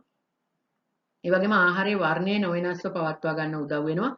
ඒ නිසා තමයි අර බ්ලාන්ච් කරපු ගමන්ම නැවත සීතල වතුරේ එහෙම ගිල්ලලා ගත්තාම වර්ණය ආරක්ෂා කරගන්න උදව් වෙනවා නොවෙනස්ව පවත්වා ගන්න පුළුවන්. ඒ වගේම තව සරල ප්‍රයෝජනයක් තමයි තක්කාලි වගේ දේවල්. ඒකේ අර පිටපොත්ත ගලව ගන්න හරි පහසුවක් වෙනවා බ්ලාන්චීකරණය කරනකොට. කරාම කෙසෙල් එල්ල වගේ ගලවන්න පහසු වෙනවා. ඒ වගේම සමහර ආහාර වර්ගවලට තියෙනවා ආවේනික රස සුවඳ සගන්ධය වගේ දේවල්. අන්න ඒ වගේ සමහර ආහාරවල තියෙන අමිහිරි රස හා සුවඳට හේතු වන ඒ රසායනික සංයෝග මේ බ්ලාංචීකරණයත් එක්ක ඉවත් වෙලා යනවා. එතකොට අමිහිරි රස ගන්ධයේ තියෙන දේවල් සුවඳ තියෙන දේවල් විශේෂයෙන් සගන්ධය අමිහිරි සගන්ධයක් තියෙන රසායනික සංයෝග මේ බ්ලාංචීකරණය හෙවත් සුද්ධීකරණය නිසා ඉවත් වෙනවා. ඒ වගේම ආහාරයේ පරිමාව අඩු වෙනවා බ්ලාංචීකරණය කරාම. ඒ නිසා මේවා ඇසුරුම් කරලා ගොඩාක් වැඩි ප්‍රමාණයක් ඇසුරුම් කරන්න දැන් අපි සාමාන්‍යයෙන් තක්කාලි ගත්තොත් තක්කාලි ගෙඩි ගත්තොත් අසුරනකොට හරිය සැහැල්ලුවෙන් ක්‍රමයෙන් අහුරන්න ඕනේ තැලිනවා පොඩි වෙනවා. නමුත් මේ බ්ලාංචීකරණයට ලක් කරාම ඒවා ප්‍රමාණයෙන් අඩු වෙනවා. ඒ නිසා ඇසුරුම් කරන්න හරි පහසු වෙනවා. ලොකු බාස්කට් වල ඔය දැන් තක්කාලි අමුයෙන් ගෙඩි ගෙනියනවා වගේ නෙමෙයි. ඒ අදාළ විදිහට පහසුවෙන් අසුරලා ගෙනියන්න පුළුවන්. එතකොට බ්ලාංචීකරණය හා සුබ්‍රීකරණය මේ පිළිබඳව එන්න පුළුවන්. ඊළඟට තවත් ප්‍රශ්නයක් ලිඛිත sannivedana. sannivedana කියන මාතෘකාව යටතේ 13 පළවෙනි නිපුණතාවය මේ යටතේත් එන්න පුළුවන්. අපි බලමු මේකත් අපේ විෂය නිර්දේශයට අලුත් මාතෘකාවක්. sannivedana සම්බන්ධ. පුජ්‍යලයන් අතර සම්බන්ධතා ගොඩනැගීමේදී සහ අදහස් හුවමාරු කර ගැනීමේදී ඉතා වැදගත්ම සාධකයක් තමයි මේ ලිඛිත sannivedana. ඒ අනුව දැන් ලිඛිත sannivedana වැදගත් වුණාට වර්තමානයේ ගොඩාක් ඊට වඩා එහා ගිය sannivedana පාවිච්චි කරන ක්‍රම තියෙනවා. නමුත් ඒ හැම එකක්ම ගැන අපි දැනගෙන ඉන්න ඕන. මෙතෙන්දී අහන්නේ ලිඛිත sannivedana. ඒතර කෙනෙක් දෙන්නෙක් තුන් දෙනෙක් අතර සම්බන්ධතා ගොඩනගා ගන්න අදහස් හුවමාරු කරගන්න ඉතාමත් වැදගත් මාධ්‍යයක් වැදගත් කාරකයක් තමයි ලිඛිත sannivedana. ඒ අනුව sannivedana සිදු කරන ආකාරය ප්‍රධාන වශයෙන් ඒ කියන්නේ ලිඛිත sannivedana දෙන්නෙක් අතර අදහස් හුවමාරු කරගන්න ඒ වගේම සම්බන්ධතා ගොඩනගා ගන්න වැදගත්. ලිඛිත sannivedana විතරක් නෙවෙයි sannivedana ක්‍රම ගොඩක් තියෙනවා. මේ හැම එකම ගොඩාක් වැදගත් වෙනවා මිනිස්සු අතර සම්බන්ධතාවය ගොඩනගා ගන්න වගේම අදහස් හුවමාරු කරගන්න. ඒ අනුව මේ sannivedanaයේ ප්‍රධාන වශයෙන් කොටස් දෙකකට බෙදලා තියෙනවා. sannivedana ක්‍රම ප්‍රධාන කොටස් දෙකකට බෙදලා තියෙනවා. ලිඛිත sannivedana සහ වාචික sannivedana කියලා. එතකොට ඔබට මම අර කලින් ප්‍රශ්නේදී කිව්වා වගේ සමහර අවස්ථාවලදී ලිඛිත sannivedana ගැන වෙනම කෙටි සටහන් ලියන්නත් වාචික sannivedana ගැන වෙනම කෙටි සටහන් ලියන්නත් එන්න පුළුවන්. දැන් මම අද ඔබට දීලා තියෙනවා ලිඛිත sannivedana ගැන ඔබ මෙතනින් පස්සේ වාචික sannivedana ගැන කෙටි සටහනක් හදාගන්න. එතකොට කොටස් දෙකක් තියෙනවා sannivedana සඳහා යොදා ගන්න. ලිඛිත sannivedana යනු පුජ්‍යලයන් අතර සම්බන්ධතා ගොඩනගා ගැනීමේදී අදහස් ලිඛිතව ප්‍රකාශ කිරීමයි. එතකොට මෙතෙන්දී අදහස් ප්‍රකාශ කරන්නේ ලිඛිතව. වාචිකව නෙමෙයි, කතා කරලා නෙමෙයි. දැන් ඔයාගේ විභාගයේ උත්තර බලාපොරොත්තු වෙන්නේ මෙන්න මේ ලිඛිත sannivedana මගින් තමයි. ඒ නිසා දුවේ පුතේ ඔයාලා ගොඩාක් පාඩම් කරනවා වගේම මේ වගේ අභ්‍යාස කරලා ප්‍රශ්න උත්තර ලියලා අනිවාර්යෙන් සතත අභ්‍යාසයේ යෙදෙන්න ඕන. එහෙම වුණොත් තමයි ඔයාට අදාළ ප්‍රශ්නේ හොඳට තේරුම් අරන් ඔබට පිළිතුරු ලියලා ඒ අදාළ ප්‍රශ්නෙට අදාළ උත්තර නිවැරදිව ගොනු කරන්න පුළුවන් වෙන්නේ ඔබ නිතර නිතර අභ්‍යාසයේ යෙදුනොත්. කොච්චර පාඩම් කරත් ලියා ගන්න ලියලා හුරුවක් නැත්නම් අදාළ ප්‍රශ්නෙට ගැලපෙන්න උත්තරේ ලියන්න හුරුවක් ලැබෙන්නේ නැහැ. ඒතර විභාගෙදී ඕගොල්ලන්ගෙන් බලාපොරොත්තු වෙන්නේ පේපර් එකෙන් ඔයාගෙන් බලාපොරොත්තු වෙන්නේ ඔයාගේ ලිඛිත sannivedana ශක්තිය. ඒ කියන්නේ ඒ අදාළ කරුණ ලිඛිතව ඔයාට ඉදිරිපත් කරන්න පුළුවන්ද බැරිද කියන එක තමයි එතෙන්දි බලන්නේ විෂය කරුණුත් එක්ක.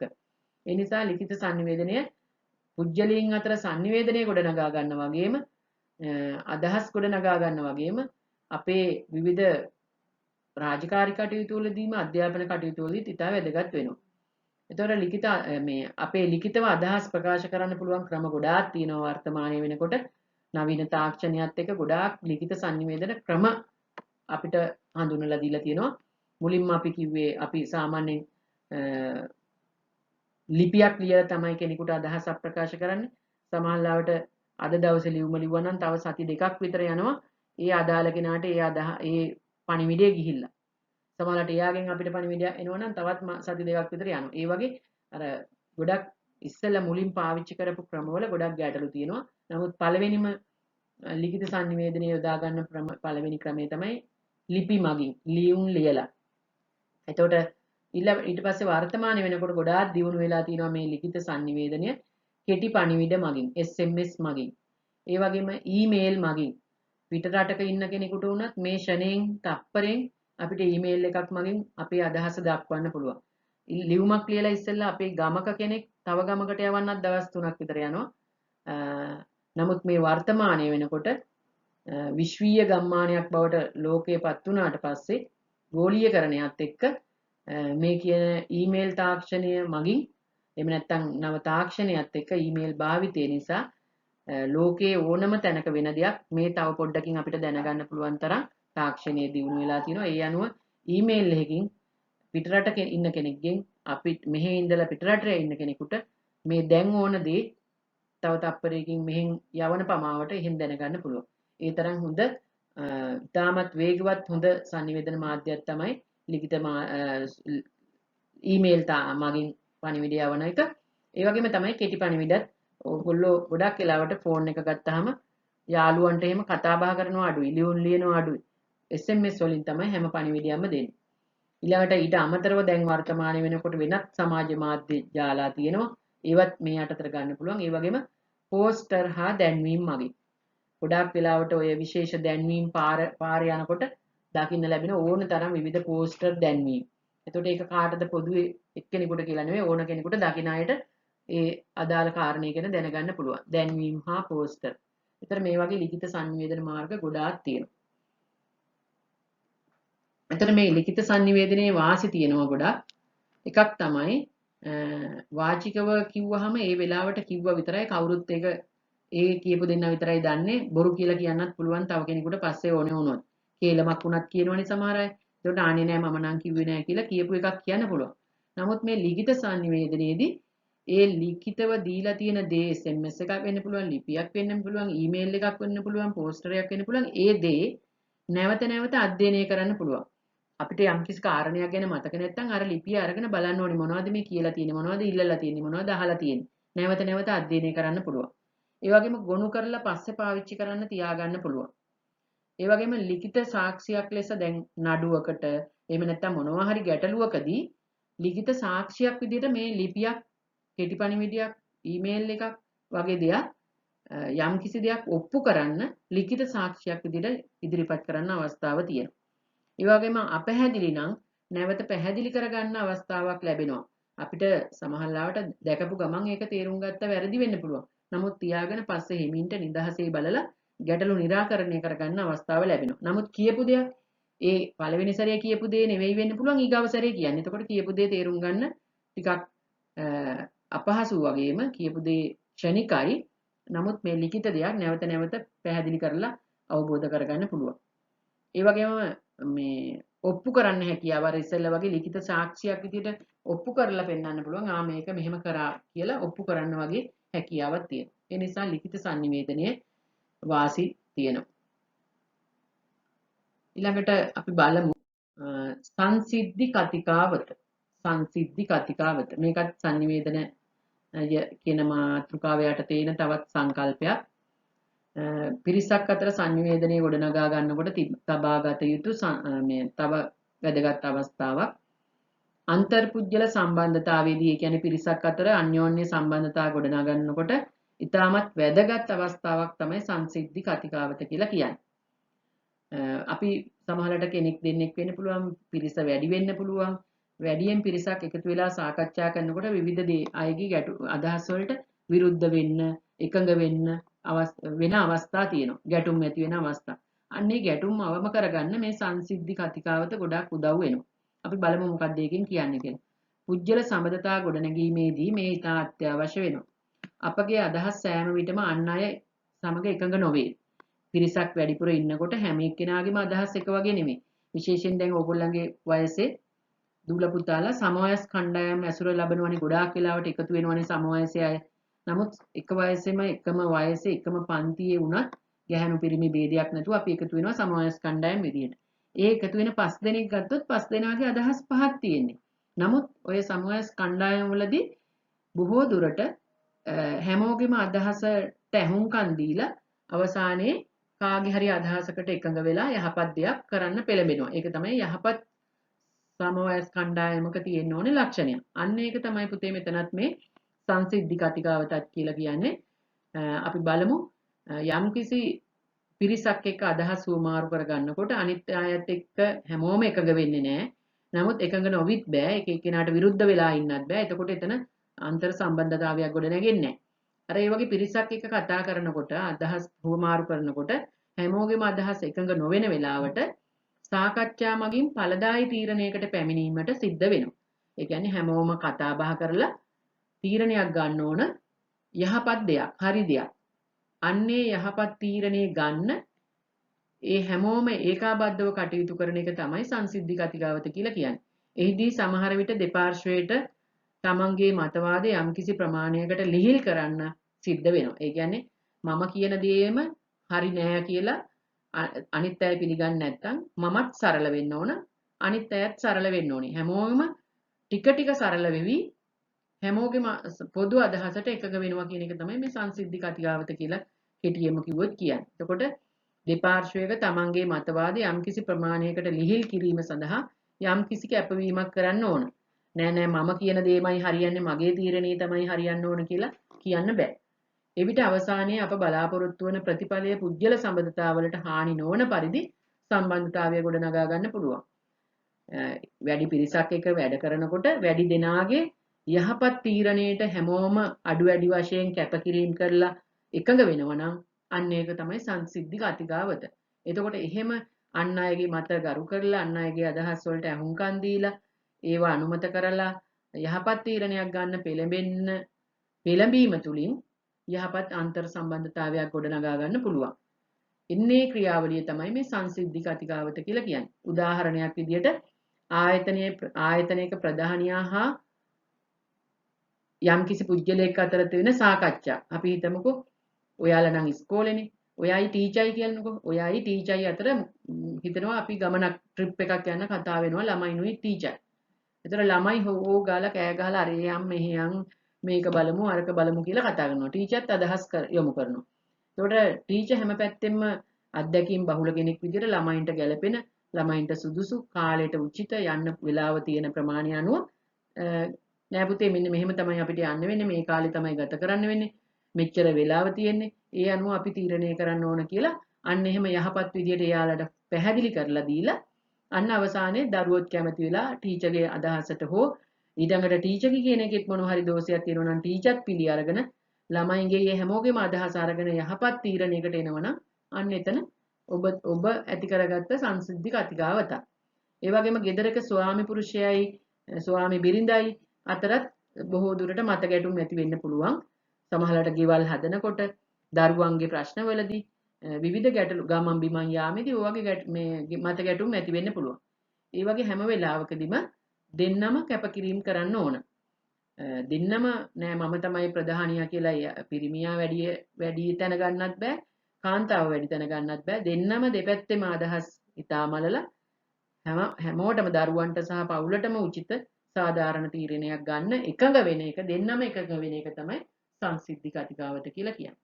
එතකොට අපි අද දවසේ කෙටි සටහන් ලිවීම සම්බන්ධව මාතෘකා රාශියක් යටතේ ඒ වගේම කෙටි ප්‍රශ්න අනිවාර්ය ප්‍රශ්න යටතේ කෙටි ප්‍රශ්න රාශියක් කතා කරා. තවත් කෙටි ප්‍රශ්නයක් කෙටි විස්තර එහෙම නැත්නම් කෙටි සටහන් ලිවීම යටතේ තවත් රෙදිපිලි සම්බන්ධව එහෙම නැත්නම් 12 වෙනි ශ්‍රේණියේ 6 වෙනි නිපුණතාවයේ යටතේ එන මාතෘකාවක් කතා කරලා බලමු අපි සැන්ෆරයිස් කිරීම. රෙදිපිලි වලට කරන ලබන නිමාවන් රෙද්දක් නිෂ්පාදනය කරාට පස්සේ මූලිකම රෙද්ද අපි අමු රෙද්ද කියලා කියනවා. මෙන්න මේ අමු රෙද්දේ වටිනාකම වැඩි කරන්න, ආකර්ෂණීය වැඩි කරන්න, සිත් ඇද ගන්නා සුළු බව වැඩි කරන්න, ඒකේ තියෙන ගුණාංග වැඩි කිරීම සඳහා ඇති කරනු ලබන ක්‍රමවේදයට අපි කියනවා නිමාවන් ලබා දෙනවා කියලා. මෙන්න මේ නිමාවන් ලබා දෙන ක්‍රම ගොඩාක් තියෙනවා. ඒවැයින් එක නිමාවන් වර්ග දෙකක් තියෙනවා යාන්ත්‍රික නිමාවන් හා රසායනික නිමාවන් කියලා. ඒ අතරින් එක්තරා යාන්ත්‍රික නිමාවක් තමයි සැන්ෆරයිස් කිරීම කියලා කියන්නේ. බලමු අපි සැන්ෆරයිස් කිරීම යනු රෙද්දක් භාවිතයේදී හා සේදීමේදී සිදුවන හැකිලීම වැළැක්වීම සඳහා සිදු කරන යාන්ත්‍රික ක්‍රියාවලියකි. එතකොට රෙදිවල තියෙන රෙදිවල ඇති වෙන්න පුළුවන් හැකිලීම වළක්වීම සඳහා දෙනු ලබන නිමාවක් තමයි සැන්ෆරයිස් කිරීම කියලා කියන්නේ. රෙද්දක් හොදනකොට පාවිච්චි කරනකොට ටික කාලයක් අඳිනකොට පළඳිනකොට ඒක හැකිලෙන්න ගන්නවා නම් ඒක ඒ රෙද්දේ තියෙන ගුණාංගයක් නෙවෙයි. ඒ ඇඳුමට වියදම් කරපු මුදල අපිට පාඩු වෙනවා. වටිනාකමක් නැහැ. අන්නේ හැකිලීම වැළැක්වීම සඳහා සිද්ධ කරන ක්‍රියාවලිය තමයි පුතේ දුවේ සැන්ෆරයිස් කිරීම කියලා කියන්නේ. බහුල වශයෙන් කපු රෙදි සඳහා භාවිතා කරන අතර වෙනත් ස්වභාවික හෝ කෘත්‍රිම කෙඳි වලින් නිම වූ රෙදි සඳහාද භාවිතා කරයි. වැඩි වශයෙන් කපු රෙදි සඳහා පාවිච්චි කරන්නේ සැන්ෆරයිස් කිරීම. ඊළඟට අර්ධ කෘත්‍රිම කෙඳි වලින් එහෙම නැත්නම් ස්වභාවික හෝ කෘත්‍රිම කෙඳි වලින් නිම වෙච්චි වෙනත් කෙඳි සඳහාත් එහෙම නැත්නම් වෙනත් රෙදි සඳහාත් භාවිතා කරන අවස්ථා තියෙනවා. සැන්ෆරීකරණයේ ඇති බව දැක්වීමට සැන්ෆරයිඩ් යන ලේබලය සමහර රෙදිවල තියෙනවා. ඒ කියන්නේ සමහර නිෂ්පාදනය කරලා අපි පාවිච්චි කරන රෙදිවල ලේබල් එකේ ගහලා තියෙනවා සැන්ෆරයිඩ් කියලා. එතකොට ඒ කියන්නේ මේක මේ රෙද්ද සැන්ෆරයිස් කිරීම කියන නිමාවට ලක් වෙච්ච රෙද්දක් කියලා පෙන්නලා තියෙනවා. එතකොට අපි අන්නේ ලාංඡනයේ එහෙම අපි රෙදිපිලි මිල දීලා ගන්නකොට ඇඳුම් මිල දීලා ගන්නකොට ඒ ලේබල් හරියට පරීක්ෂා කරලා බලන්න ඕනේ. අර ආහාර මිලදී ගැනීමේදී ඇසුරුම් වල ලේබල බලනවා වගේ. එතකොට මේ වගේ ලේබල් එකක සටහන් වෙලා තියෙනවා නම් අපිට බයක් සැකක් නැතුව ගන්න පුළුවන්. මොකද ඒ රෙදි වලින් මහපු ඇඳුම හෝ රෙද්ද හැකිලීම සිද්ධ වෙන්නේ නැහැ කියන එක ඔප්පු කරලා තියෙනවා ඒ ලේබල් එකේ. මෙයින් අදහස් වන්නේ එම ලේබලය සහිත රෙදි සේදීමට භාජනය කිරීමේදී කෙටිවීමක් සිදුවන්නේ නම් ඉතාමත් සුළු වශයෙන් තමයි මේ කෙටිවීම වෙන්නේ 1%ක් වගේ සුළු ප්‍රමාණයක්. ඒ වගේම රෙදි හැකිලීමට ලක් වෙන්නේ නැහැ කියන එක. හැකිලීමකින් තොරව කල් පැවැත්ම නිමාව වැඩි දියුණු කිරීම සඳහා සැන්ෆරයිස් කිරීම කරලා තියෙනවා කියන එක මේ ලේබලය තියෙනකොට අපිට දැනගන්න පුළුවන්. හැකිලෙන ප්‍රමාණය 1%ක් වගේ අඩු ප්‍රමාණයක්. ඒ වගේම හැකිලීම පාලනය කිරීම සඳහා යොදන ලද යාන්ත්‍රික නිමාව තුලින් රෙදිවල කල් පැවැත්ම වැඩි වෙනවා. ඒ වගේම අලංකාර නිමාවක් ලැබෙනවා රෙද්දට. ඒ වගේම ඒ රෙද්දේ ආකර්ෂණය වැඩි කිරීම සඳහා මේ නිමාව විශාල වශයෙන් බලපානවා. එතකොට රෙදිපිලි නිමහම් කිරීම සඳහා අමු රෙද්දක වටිනාකම වැඩි කිරීම සඳහා ආකර්ෂණය වැඩි කිරීම සඳහා යොදනු ලබන නිමාවන් අතර යාන්ත්‍රික නිමාවක් තමයි සැන්ෆරයිස් කිරීම කියලා කියන්නේ. ඉතින් දුවේ පුතේ අද දවසේ තව ගොඩාක් වෙලා ගත්තා කරොත් ඔයාලට එපා වෙන්නත් පුළුවන්. අනිත් එක මම අනිවාර්ය ප්‍රශ්නෙට අදාළ ප්‍රශ්න සහ කෙටි සටහන් ලිවීමේ ප්‍රශ්න පමණක් යොදාගත්තෙත් අද දවසට ඒකයි. තව ඉදිරි දිනවලදී මේ සම්බන්ධව ප්‍රශ්න සාකච්ඡා කිරීමකුත් ඒ වගේම අනිකුත් ප්‍රශ්න 6 සම්බන්ධව ව්‍යුහගත සහ අර්ධ ව්‍යුහගත ප්‍රශ්න පිළිතුරු ලියන ප්‍රශ්න සම්බන්ධවත් මෙසේ ඔබට දැනුවත් කරන්න සූදානමින් ඉන්නවා බලාපොරොත්තු ඉන්නවා. ඉතින් ඔබ මේ ඉදිරිපත් කිරීම අධ්‍යයනය කරන දුවලා පුතාලා ඒ වගේම ටීචර්ස්ලා බලනවා නම් ඒ හැමෝම මේ සම්බන්ධව යම්කිසි ගැටලුවක් දුර්වලකමක් ඔබට පැහැදිලි නොවන තැනක් තියෙනවා නම් මට කමෙන්ට්ස් මගින් දැනුවත් කරනවා නම් ඒක මම බලාපොරොත්තු වෙනවා. මොකද මේ ඉදිරියේදී ඉදිරිපත් කරන දේවල් ඔබේ අවශ්‍යතාවයේ පරිදිම ඉදිරිපත් කිරීම සඳහා ඒක හේතුවක් වේවි. ඒක නිසා ඔබ මේ අධ්‍යයනය කිරීමෙන් පස්සේ ඔබේ අදහස කමෙන්ට්ස් වලින් ඉදිරිපත් කරන්න කියලා මම ඉල්ලා සිටිනවා. ඉතින් ඔබ ගොඩාක් දුරට ප්‍රශ්න පත්‍ර වලට මේ දවස්වල උත්තර ලියනවා ඇති, පාඩම් කරනවා ඇති. ඒ කොහොම වුණත් තව දුරටත් ප්‍රශ්න පිළිතුරු නිවැරදිව නිරන්තරයෙන් පිළිතුරු ලියමින් සතත අභ්‍යාසයේ යෙදෙමින් විභාගය සඳහා දිනවක් වානු නැතත් ඔබ සූදානම් වෙන්න. ඒ අනුව තවත් ප්‍රශ්න රැසකට අපි ඉදිරියේදී පිළිතුරු ලියන්න හමු වෙන තෙක් අදින් ඔබෙන් සමුගන්නවා. ඔබේ අනාගත ඉලක්ක ජය ගන්නට ශක්තිය ධෛර්යය ප්‍රාර්ථනා කරනවා. ඔබේ විභාග ප්‍රතිඵල ඉහළ ජයක් අරගෙන ඔබේ අනාගතයේ ජය වෙන්න නැවතත් ප්‍රාර්ථනා කරනවා.